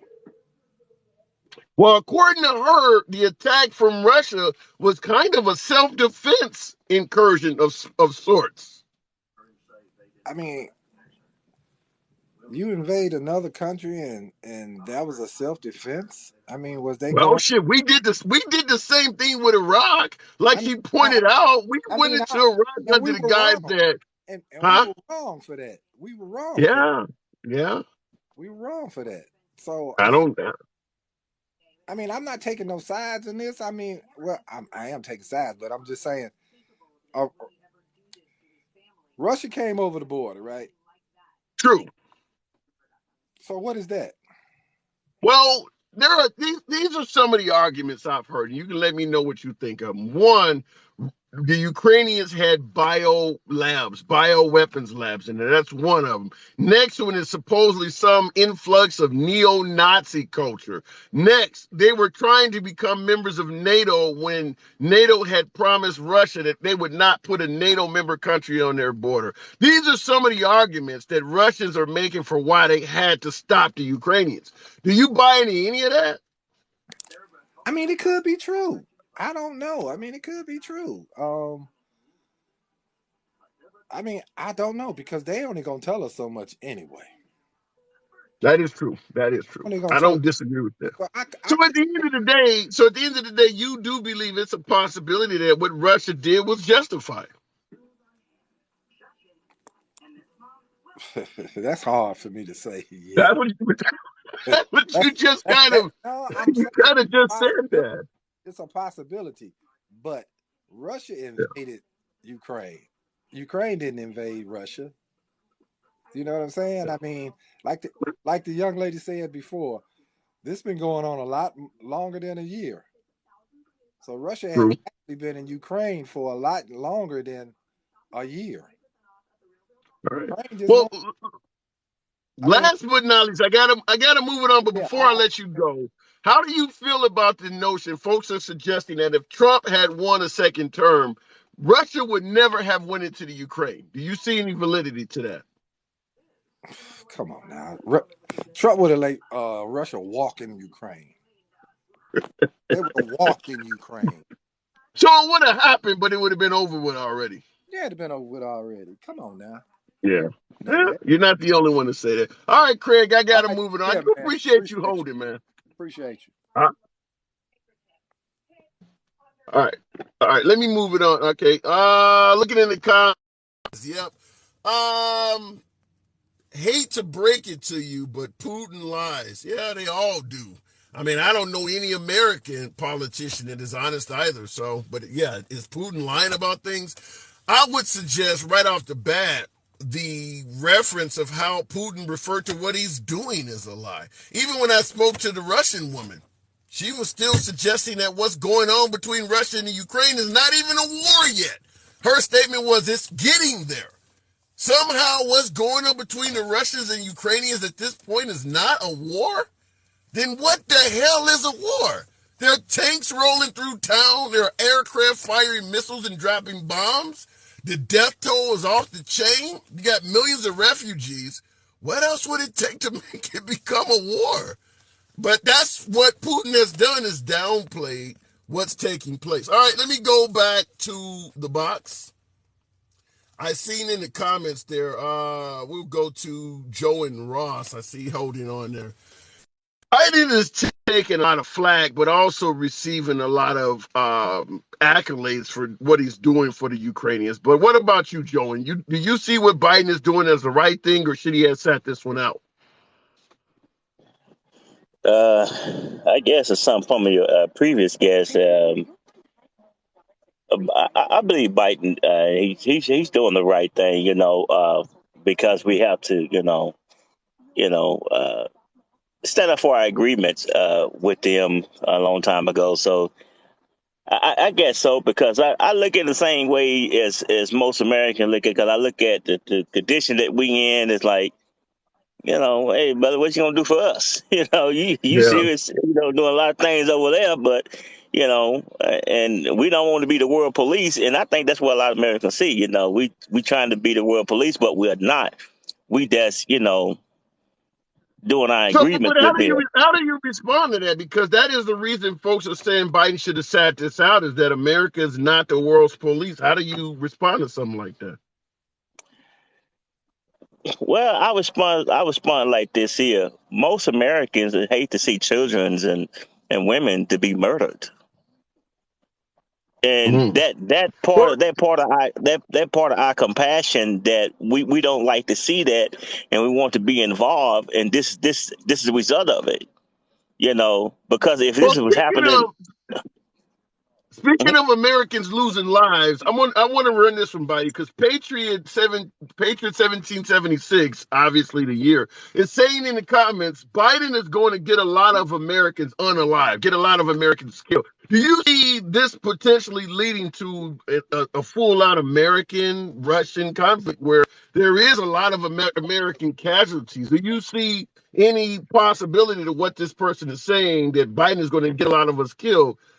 Do you think that is likely to happen?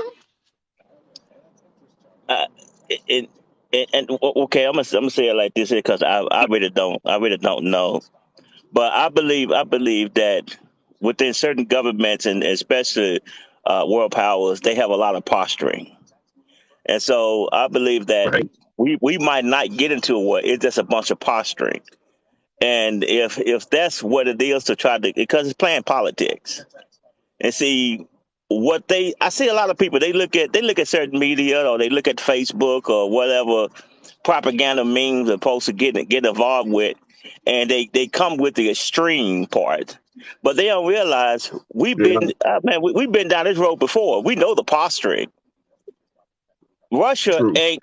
So I don't disagree. Go ahead.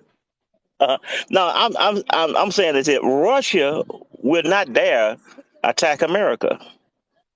They know the consequences by that. Russians don't want his own people killed. We Even Americans, we we don't want want our to own people believe. killed. Right. You're talking mutually assured destruction. We certainly, I Yeah. can totally understand it. But let me give you this. In the comments, Taylor said, I feel very unsafe under Biden. Do you feel safer under Trump than Biden, or do you feel safer as Biden with Biden as president than Trump?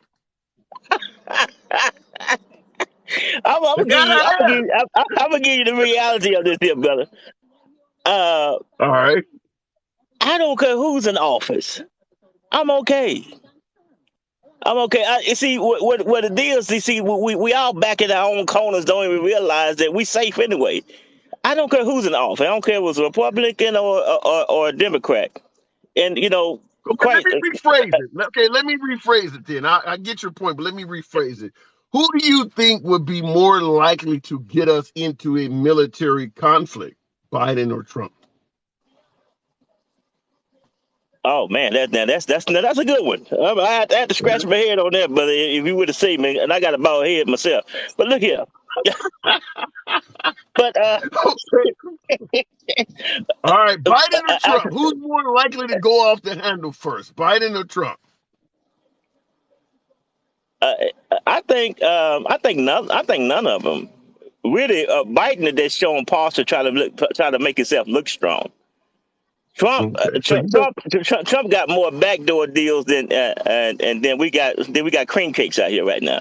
But see, that's but that's what I see, because see, we have to think about what that guy, who his name was, the Khashoggi person who got killed in one of The them who? consulates.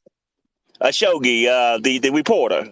Oh yeah, the guy they chopped up and dismembered over in Yeah, Turkey, the Saudis. Yeah, you talking about yeah. Khashoggi? Yeah. What about him? See, Trump turned his head on that. Yeah, he He didn't sure get in, did he turn his didn't. head. Yeah, he didn't get involved. And that's why I Yeah. would have think Trump would have did with Ukraine and Russia. He would turn his head on that. Because see, Wow, he have a favorite. Him and Putin have a little favoritism with each other, and Putin probably would have told him, "Look, at man, I'm gonna go here and take care of this business." Said, "I want you to turn your head for me." And then they would have came out a little propaganda. They would have came out a little propaganda skit and said, we ain't gonna get involved in their business, but we're gonna allow the women and children be murdered. So, looking at both presidents, who do you think projects the strongest America on the world stage? One, based on how you said Trump might have acted, based on how Biden acts. Which one of these presidents makes America look stronger on the world stage? Totally different way they run their administration. So it obviously is not the same. I can't really say because Trump play a strong man, but he's kind of weak in the world's eyes at the same time. He talk a crazy talk, but he got a little bit of heart too. I see that in Trump. All right. You think he's the best guy going forward in 2024? Nah, he need to stay out. He need to sit this out this time. He need to go ahead and go home, sit down, give him a sip of coffee or something, enjoy his grandkids and stuff like that. What about Biden? You okay with a Biden reelection? I think Biden need to do the same thing. But Biden need to go sit his butt on down. So he these guys are too old, man. We need some young blood in office right now. That's exactly what Nikki Haley said yesterday. So who do you see going forward that would probably be the best to take the reins over? I don't know. I don't see no candidates out there right now. And the only candidates I see out there is Ron DeSantis. He's no good for us right now because this dude is banning straight up Black history out of his state. And I can't see a world with this brother being in office because it seems like he's not for all the people. He's like, man, you got some hidden agendas and some white supremacy tendencies on your side right now. I can't trust you right now. It's like, damn. It get a little hard, but I like the man. I like some of his policy, but some of that stuff, man, he be doing, I'm like, brother, you knocking yourself out the box before you even get there. That's definitely a conversation for future live on the Senate. But look, Joey, I gotta move it on, man. All right, brother. Yes, sir. Absolutely. Wow. What he is suggesting in regards to Ron DeSantis down in Florida, that is the sentiment of a lot of African Americans, that Ron DeSantis appears to be trying to squelch the history of African Americans. Now, I understand folks who are not African American think otherwise, and you are entitled to that. But nevertheless, there is a lot of African Americans that believe that Ron DeSantis is trying to squelch the history of African Americans. And we'll see how that plays in politics coming up. All right, going back to the comments, Trump said those beautiful golden turrets will be destroyed by Putin. That's fact. Did he really say that? Yikes.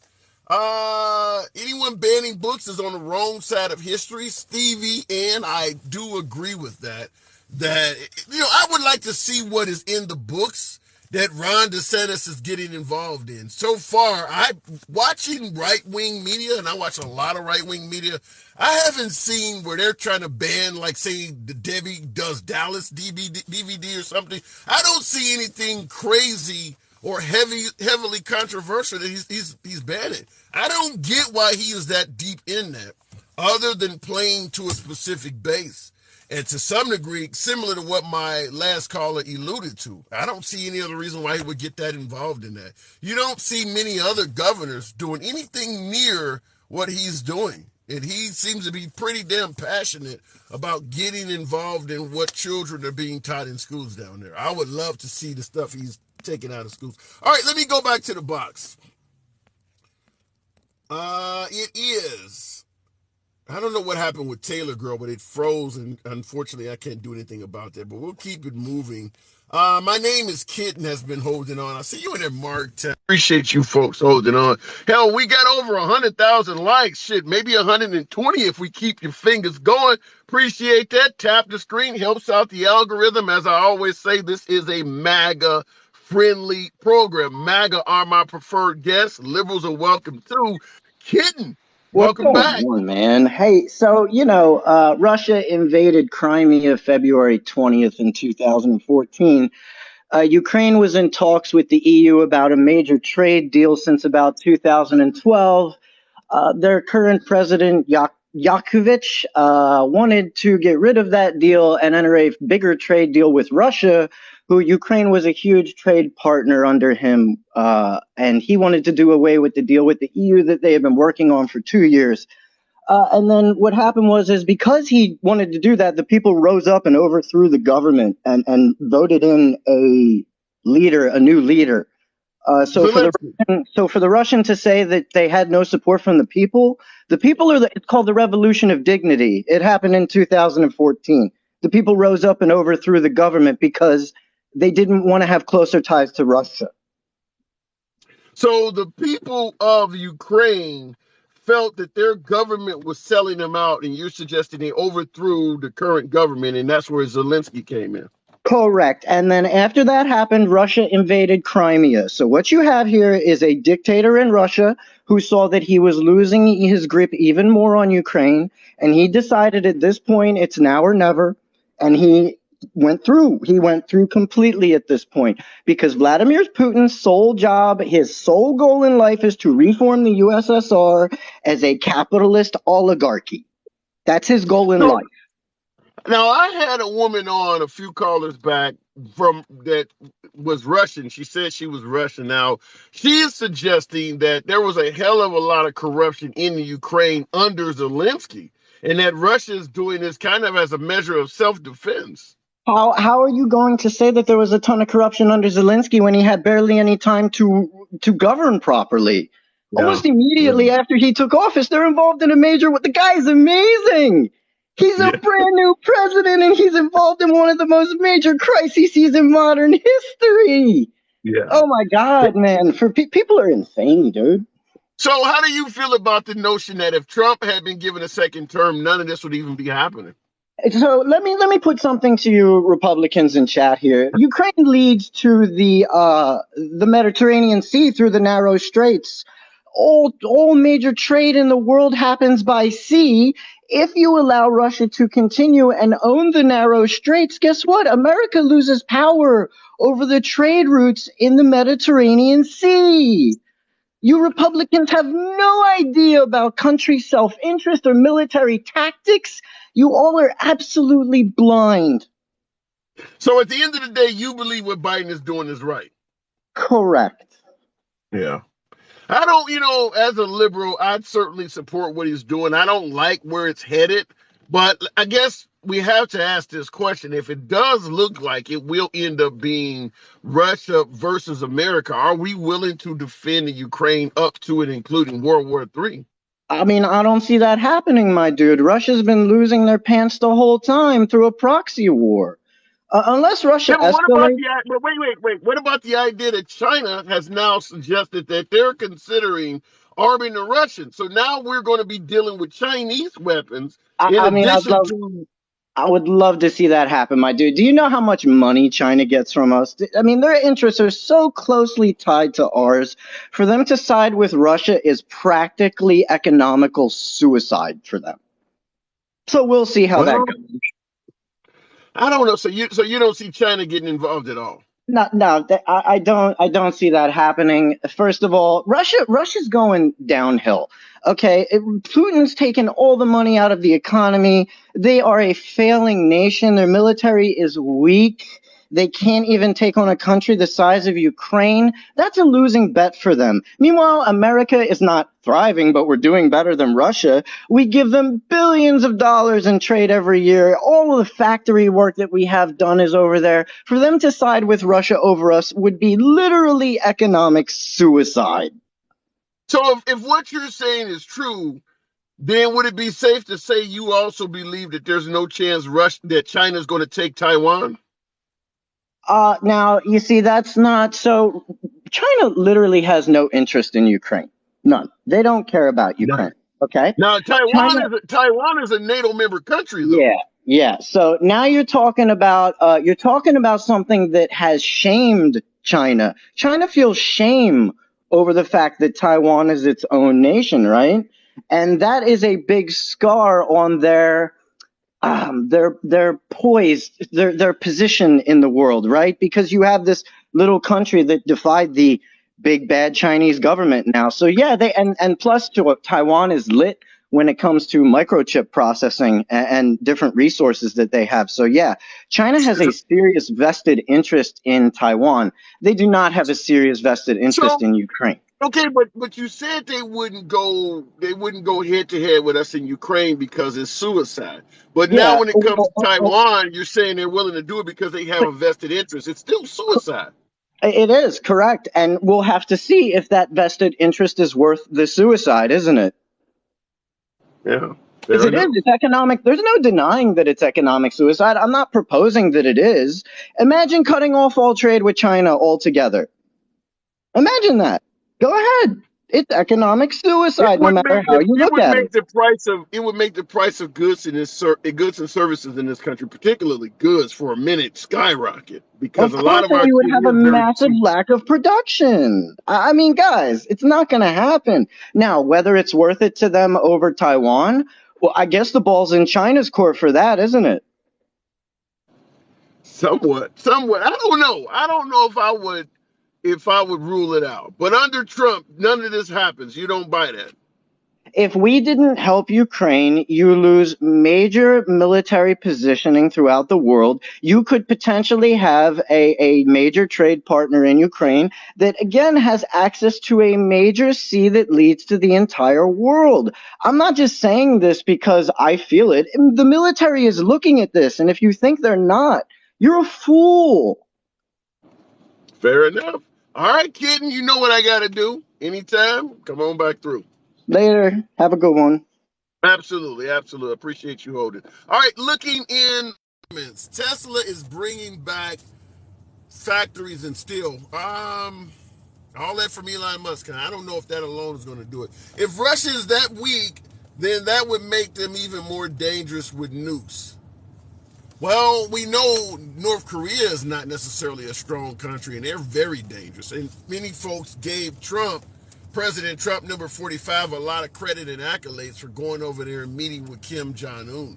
I don't see currently at this day and age, at this time, I don't see how America benefited at all from Trump meeting with Kim Jong-un. And this is what I stated before, because there's no shortage of my beloved MAGA suggesting that under Trump, this Ukrainian-Russian event may not have happened. Now, that could be true. I don't know, because Trump and Putin had a much better relationship, obviously, than Biden or Hillary Clinton or even Obama. So it's possible that maybe it didn't happen. But like I stated before, Trump only gets a maximum of 8 years. We cannot have a country that everything is based on Trump being in power. Because he's going to eventually be gone, just like with Kim Jong-un. Everybody was happy that President Trump met with Kim Jong-un and somehow he was making peace. Well, Trump is gone and look what Kim Jong-un is doing. So clearly there was no permanent benefit from Trump meeting with him. We can't sit there and jump up and down and celebrate stuff that is incredibly temporary. Yay, Trump is in office. For the next 4 years, things will be great. Well, what happens when he leaves? If none of this stuff is permanent, then it's only a temporary, a temporary patch. And that's what's happening, is that a lot of things that my folks on the right celebrated under Trump, the minute he's out of office, is all gone. How many of you folks were really happy about the wall? Up to and including those who paid Steve Bannon money to get your name put on it. Well, where's the wall now? So if it's temporary, I don't see where the huge celebration is from. I really do not. And now that Trump has spent half of his time in Washington, he only gets a max of 4 more years. So we need to understand that we need permanent shit, not something we can celebrate for the next year or two. That's just, when it comes to conquering nations and things like that, 4 years is not a very long time. I mean, we were in Iraq for 20 damn years. I mean, Russia has been messing with Crimea since Georgia rather, since 2008. 4 years is nothing. All right, going back to the box. It is, what did that say? Mark time. Let's make it happen. Good afternoon. Back to the pro. Mark time. Somebody says he will never make it back to the White House. Mark time, do you think Trump has a chance of getting reelected? Because I've seen in the comments, Steve is claiming he will never make it back. I mean, God willing, right? It's funny because that I so you know how I take notes, and so I've been around for I think like 8 callers or so. Because so my notes go all the way back to when you were talking about 8 years of Trump. Apologize. Apologize. Like TikTok moved the names all Hey around, man, but I'm here for a she got good that. time, Here you go. and I'm here for a good time and a long time. So the idea that like I have this huge issue with like the normalization of Trump as a as a normal person or politician because he's just isn't. He's neither of those things. You know, he's been a larger than life kooky character ever since Well, his. what about the notion that he's not a typical politician? He's a businessman, and the country needs to be ran by a businessman. Well, now he's a politician. Yeah. And just the idea of like talking about him like that or like bringing him up into every issue. I mean, of course he is because he's the head of the Republican Party, whether they admit it or not. But the idea that like, because I think it was you who said that after 8 years of Trump, he'd have to be on his way out after 8 years. Well, it's like after 4 years, he, threw an insurrection and 60 court cases. So I don't know that he would peacefully leave. Let me ask you something. Just stay off the topic, but in regards to what you said, after 4 years, he threw an insurrection. Yeah. I got no shortage of folks that are suggesting that. Well, first of all, they don't believe it was an insurrection, but they believe what happened on January 6th Yeah. was instigated by someone else. Have you heard that? Oh yeah, absolutely. I mean, the narratives don't really make sense, right? Like they're either like patriots peacefully protesting or it was Antifa. You can't have it both ways. Yeah. We either like lock them up and throw away the key and charge them with seditious conspiracy, or you don't and investigate it, or you don't at all. So they need to kind of pick a lane on their lies and just stick to one. But the reason they have to jump around so much is they have to stay You mentioned consistent it. with Yeah, you whatever. mentioned it. Yeah, I mean, I just brought that up because I hear folks saying that the FBI instigated what they did right, and exactly. carried out some things like. And my response is, if Trump told the crowd to go peacefully, how could Rayab, somebody they didn't know from Adam, convince them to do something that's 180 degrees of what the president just told them only moments ago?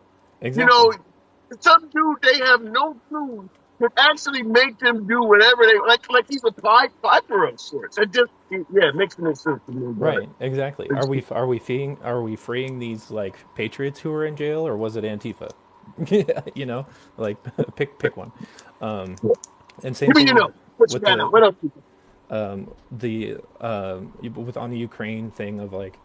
I also think that there's kind of like a talking out of both sides of your mouth situation with that because, like you rightfully pointed out, if we had just let them steamroll one of our allies, and we were watching war footage of Ukraine just getting even more decimated than it already is, Biden would wear all the blame for that. So like the Republicans are kind of like the perfect opposition party because they're ready to complain about both sides of it. It's either we're doing too much or we're not doing enough. We do the same thing, but I do want to point out, no matter what Biden did in regards to Russia and Ukraine, his detractors are going to find a way to Right, criticize. right. And so to me, I'm just super skeptical of all these people who are like, oh, we're sending too much money over there. We could be like ending homelessness. Is like, y'all were quiet about homelessness before and you'll be quiet about homelessness after because I don't see any bills coming through to do anything about What about homeless. Ohio? What about Ohio? Should Biden have went to Ohio instead of Eastern Europe? I mean, it's not really something that he's over. There's how many different like workers' rights catastrophes every day? Like, is he going to go to every train collapse? Because there was one yesterday too, and Yeah, Mike DeWine doesn't want him there. So I don't disagree with that. I So at think the end of the day, go ahead. Oh, I just think there is something too about this moment of like Kamala Harris's speech of coming out of like we are in defense of Ukraine, and I think there is something maybe we don't necessarily know that's going on at this moment, or don't have the full picture of it because Biden's presence there is a statement. It is a we are defending. Well, I think it was the year anniversary of the war, right? Is why he's there. Yep. Yeah. So it is like a we stand firm, and like the U.S. president being in a war torn like capital, like the capital of a country being torn apart by war is a big statement. And I'm glad that he is doing it because I do understand this as like a fight for democracy, and it is a proxy war with Russia. We do Yeah. benefit from them looking embarrassed, and that's all they have been so far is embarrassed. So how do you feel about folks suggesting that it is unlike Trump, it is Biden that looks weak on the world stage that projects American weakness? How do you? I get no shortage of folks suggesting that Biden makes us look weak. Oh, I mean, those people are disconnected from reality. Like he's masterfully ran this NATO engagement, to rally the entire West to financially cut off Russia so fast, like they did, and then to again, kind of like because we do send I think like 85% of what goes to Ukraine, but getting Germany and Italy and other like fascist friendly countries, like getting Italy on board was crazy, or early on with like the financial stakes, and just to have everyone kind of working in concert in the West, because I think that is important, not even just for this war, but the future war with China. It's going to be great to not go up against them alone. We You want said the West. future. You said the future war with China. You think we're going to ultimately end up in war with China? I think the last caller was pretty astute on his the embarrassment of Taiwan. I think Taiwan is going to come to a head in both you and our lifetimes. Wow, that's So scary. I don't know what Because that looks like. what happens with America, Taiwan's obviously a NATO member country. So if Hmm. something happens, we know we are instantly at odds with China. And we Yeah, know Russia, we know what side they're going to be on. right. If a person, well, I mean, Russia's going to be decimated. Their economy already is. Like, I'm surprised that there are still so many Russians, like your earlier guest, who just like simp for Putin and spit that propaganda. You know what my number one noticing is, and this is what I would leave the call with, which is just like it's remarkable to me how much pro Putin Russians sound exactly like MAGA because they repeat the same talking points about the war. Well, they do like Tucker Carlson over there. So I got to move it on. Yep, Appreciate you doing that. All right. appreciate you, man. Uh, looking in the comments, by the way. What do we have? Official military report came out. We wouldn't last a week in Taiwan because Biden gave so much away. What military report would say something like that? What military report would actually tell you that we wouldn't last a week? Iraq lasted more than a week against the United States. What nation could America take on that could defeat us within 1 week? And you're tacking that on to be an official military report? I mean, come on now. Make it a little bit easier. Make it a little bit more challenging than that. Come on now. Biden let Russia invade. Trump didn't. Leftists denied the most basic, well-known facts. That's an interesting point. Coming from Brian Frond in the comments says that, let me read that again. Biden let Russia invade. Trump did not. Leftists deny the most basic, well-known fact. Well, in regards to the suggestion that Biden let Russia invade, isn't that what many folks on the right, my beloved MAGA, is suggesting? That Biden should have kept his hands off, that we are not the world's police, that Biden should be using that money to help out the homeless and veterans? If he did what folks on the right are suggesting, he would be doing exactly what you just stated, letting Russia invade.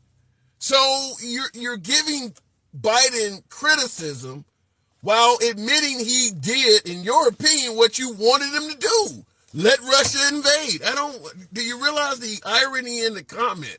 And it also goes to state exactly what I suggested.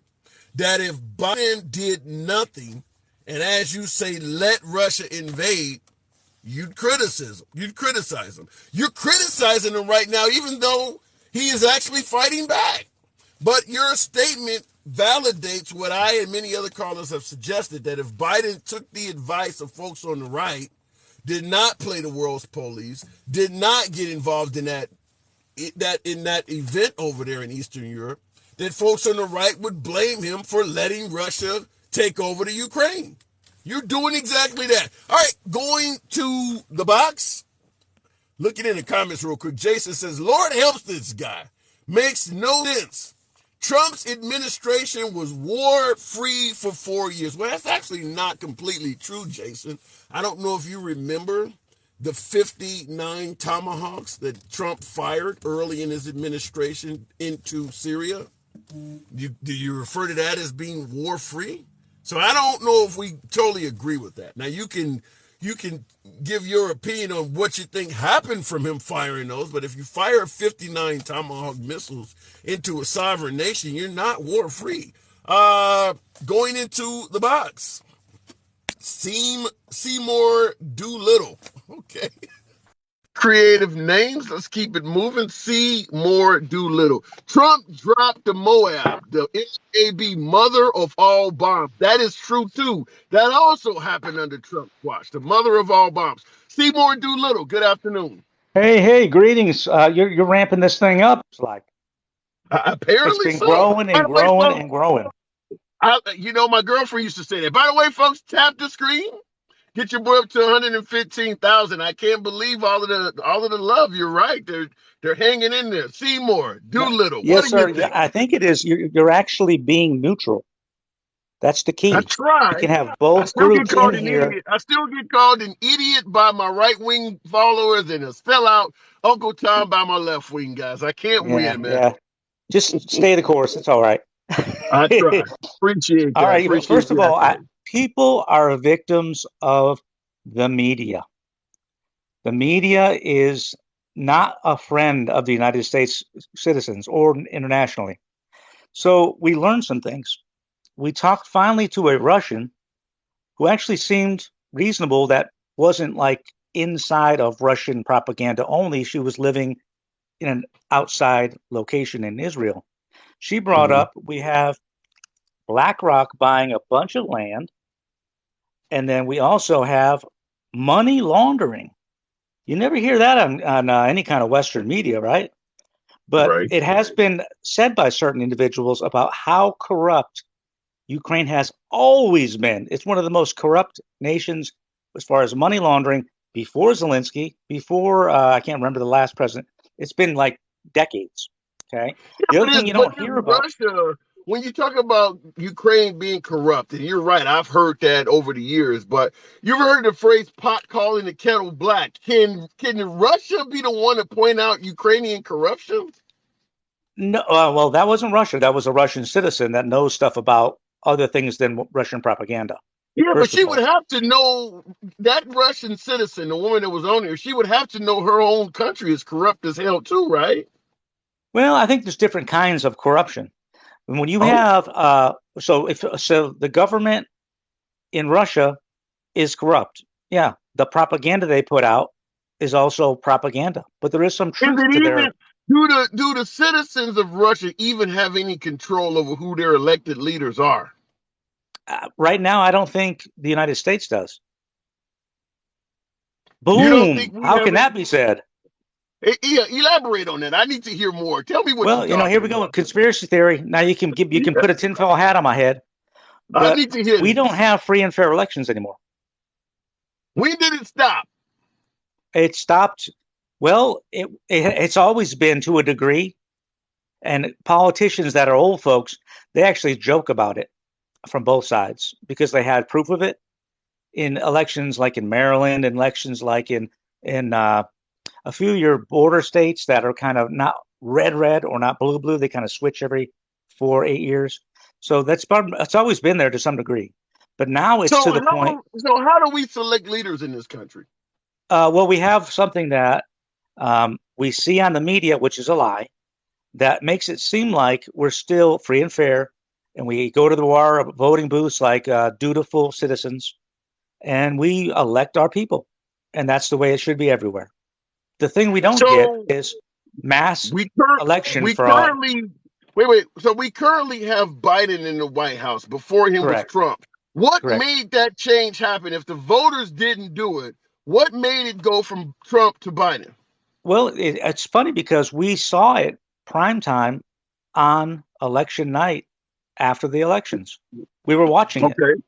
And then the next week or two before all the videos were taken down, we were still looking at that stuff until the media told us, Trump's bad because he denies the election. Everyone's bad because they deny the election. If you see any fraud or you say anything, you're the wrong person. And then basically it got quiet from the politicians, and it got quiet eventually by the citizens, and you got a bunch of people just grumbling right now. That's the way it went. In regards to that, let me ask you this question, because obviously Trump was not the only person that lost his job in 2020. Mike Pence and a host of other Republicans. Why isn't any of the other Republicans that lost in 2020, up to and including the vice president, making the same allegations as Trump? I mean, they lost their jobs too. Well, you got to keep in mind, think about it. There's money involved behind the scenes. There are promises about the future. There are people get blackmailed, skeletons in closets that people know about. So you believe every Republican that lost and is keeping his mouth quiet was blackmailed into not saying anything? That's one possibility, but that's not all. If he's got skeletons, they're out. They started getting a hold of all the FBI records during the Clinton administration. Why do you think the FBI is as bad as it looks like now? Think it's because just bad jokers got involved? I get all of that, but I'm trying to figure out, because so many other Republicans lost that night in addition to Trump. And you're suggesting that they all were able to be corrupted off except for one guy. That's not correct. What about all the election deniers they were talking about that were running during the midterms? Remember it was like 90-something people. But they were not in office. I'm talking about people who were actually in office that lost their jobs, the ones who would have had the most right to complain, because they would have been saying, you cheated me out of a job. Not one of the Republican senators or Congress that lost that. That's not true. That's not true. Who said anything? We got the governor. Okay. The lady running for governor in Arizona did for both elections. You're talking about Kari Lake. We're talking about the 2020 election. Who lost in that election in addition to Trump that believes that election was taken from him? Anybody who wants to have a future in politics at all had to shut up. Trump was out. So you think that all of the Republican politicians that lost that day, they were saying it, but it went away in like 2 days. The conversations were happening. They weren't getting covered as well, because that's the way our media works. And then it was forced to go away. So because one of the things was, if the American people lose faith in elections, what happens? That's not a good thing. Let's take your word for it then. If that's the case, that means all of those Republican politicians that were cheated out of their election, they could not be depended on to tell the American public the truth, because according to you, they know the truth and they're keeping quiet. So it's probably a good idea they didn't win, right? Well, no. Some of them are gonna. First of all, we're not talking about people. We got this general cloud that we're talking about all the losers that were Republicans. That's not the case. A lot of those Republicans lost, and according to the data and all the anomalies and everything, they would have lost either way. There were Republicans that won when Trump lost, which doesn't happen. The down ticket, everything was wrong. Okay, so in that 2020 election, you're saying that all the other Republicans that lost fair and square. Trump is the only one that got cheated. Not all of them. Who got cheated? I would say, okay, first of all, we got 2 senators in Georgia from the runoffs afterwards and before. Why are those two senators in Georgia not complaining about the election being taken from them? Sometimes people complain, but it doesn't make the news. Do you realize that? You're telling me a senator that if Kari all the time, the media covers what they want to get out there. If Kari Lake, who did not even win office, can get her complaints out, you're telling me 2 sitting senators cannot be heard? One, it would not serve them, and number 2, it wouldn't change anything, and number 3, the way they're treating Trump, why do it? Think about that. Because they care about the American people. No, they care about a future in politics, potentially. If you're 48 years old and you lose a race or get pulled out of office, that doesn't mean you're done, right? You know that, right? Okay.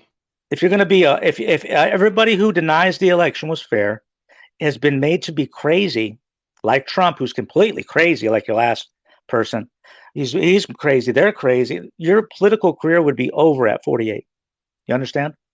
Okay, I'm listening. I mean, that just fits right together. But So, that so why do you think, in your humble opinion, Mike Pence, who, as you put it, he's a got cheated total out of the sellout. election, huh? Total sell. Mike Pence is a total sellout, partly because of how he behaved in the certification process, partly because I've read a lot of stuff, the tinfoil hat stuff. He's got skeletons.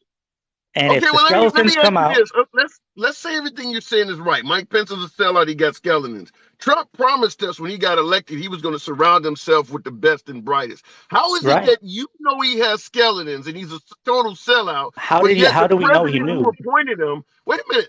Why do you know that information? And the guy who appointed him was not smart enough to know he's a total sellout and has Because, skeletons. Why didn't Trump vet him right?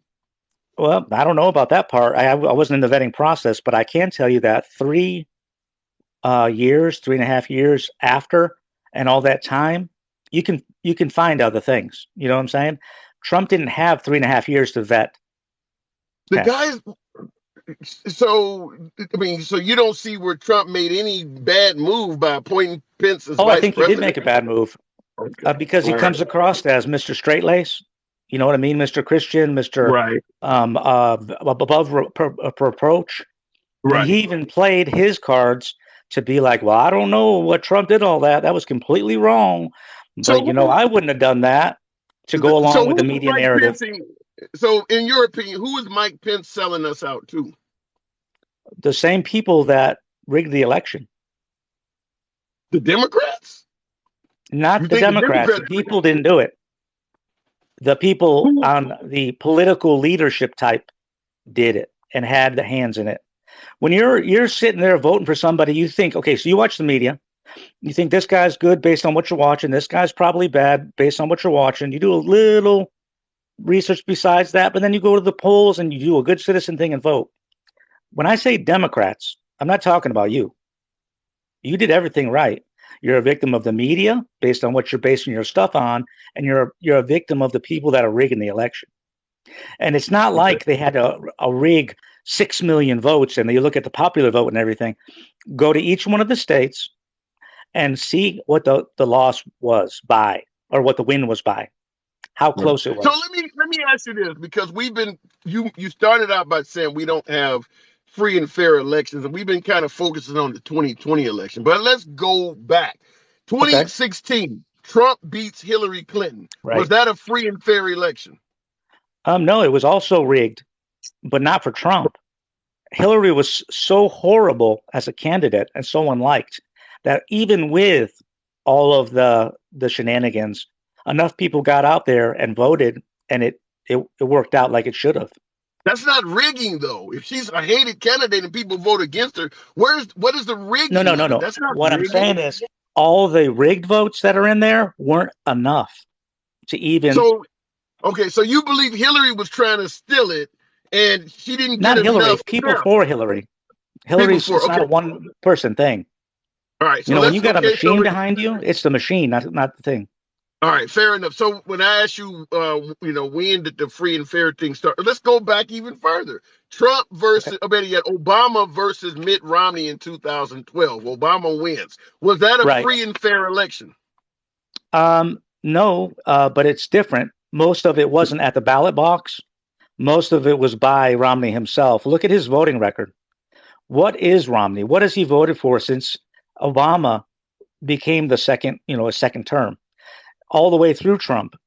Romney's a complete sellout compromise. He's not a Republican. He's a rhino. He's worse than a rhino, I think. Do you see Trump as a Republican? No, but he's in the Republican pack because he has to be. So he too is a rhino then? No. Trump's not a rhino. He just actually does what the Republican Party is supposed to stand for. He's not compromised. But as a whole, through his history, he's not a Republican. So he is not a Republican, according to you, but he does what the party stands for. So what is he, pretending to be something he's not? No, he's populist. He's for the people. He's something we haven't seen since Kennedy time. He's actually trying to fix the country how he sees fit, from his perspective. Well, I think they all are. We just disagree with some of the ways they're doing it. Most, like you said, politicians are narcissists. They want, if they're a county council guy, they don't want to be there. They want to go to the next level, to the next level, to the next level. There is They're no not next looking at level people. above president. There is no next level above president. No. You're I'm at the saying your top level. average politician is a narcissist. Do It's you not see like Trump Trump's as the first narcissist that ever's been in the presidency. Every Okay. president has been a narcissist. That is true. That is true. All right, Seymour, do little. Hell of a Hey, conversation. let's talk about Russia. Unfortunately, I got to move it on, but go ahead and I'll let you wrap it up. Go ahead. My gosh, I didn't even get to say I had notes and everything. Well, Can you give me like a speed round? I'm on a round? time schedule. Your conversation just got Can so you give me 30 interesting, we went seconds? down a different path. Go Can I ahead. get 30? Okay, 30 seconds. Okay. We already talked about how the Western media is a bunch of bull crap, and we're not learning a lot of what's actually going on because we don't have anything else to look at. All right. And then you also brought up the Azov battalion. You didn't bring it up, but you started to talk about Azov and the people that are Russians in Ukraine getting really beat up. The NATO promise that the Iron Curtain goes down, and then all of a sudden, but we're not going to move NATO any closer. Well, we'll take this country. Well, we'll take it. Then we get all the way to the borders of Russia, and then now Russia's not supposed to be concerned with that. 600 miles from Moscow. They shouldn't be upset about that at all. Even though we picked up like 12 countries. In the Russian-Ukrainian conflict, who do you think is the bad guy? Both. They're both bad guys. But the Western media makes it seem like evil Russia. Oh, yeah. Zelensky's a hero. Yay. It's all about money and industrial complex. We're not replacing our weapons. Do you believe Russia had a legitimate reason to invade? Yes, I do. Okay. I do. Is Russia a good guy? Because they're just looking out for their own interests, like any country would. They're not any worse, or I'm not a fan of Russia, but I'm not a fan of Western media and how they're making everybody into these dupes. That like the last guy that was very intelligent, talking about, like, it was like talking points of Western media. He had nothing else, just like talking points of CNN.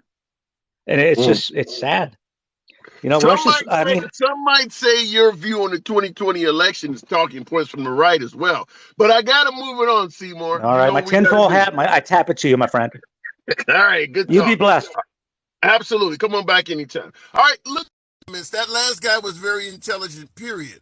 Fair enough. We're talking about the guy before this guy. That's what you're talking. Okay, have you talked to anybody that's in Ukraine or on this app? You'll hear a lot of truth. Fuck boy, is that what that's saying? No, fuck toy, I can't pronounce that. But I have had Ukrainians on the program before. It's been a few months, but I've had somebody in Romania, which is another nation in that area. I've had a Ukrainian on the program. I do get some folks in Eastern Europe. Not often, but I do get some in there. The woman who was born in Belarus, I believe it is, which is a border ally country of Russia. She says she was Russian. She was born in Belarus. She's currently in Israel. I think I've had another citizen from Belarus on there as well. Now, Belarus is very pro-Russian, by the way.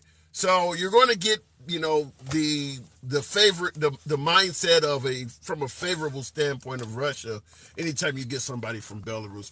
Anyhow, as always, this time I kind of went over it, but I do appreciate you guys rolling with your boy. Almost got me to 120,000 likes. I appreciate the love. You could be anywhere you want to be on this app. As always, anytime you're rolling with your boy, it's always an honor. As always, my program is a MAGA-friendly program.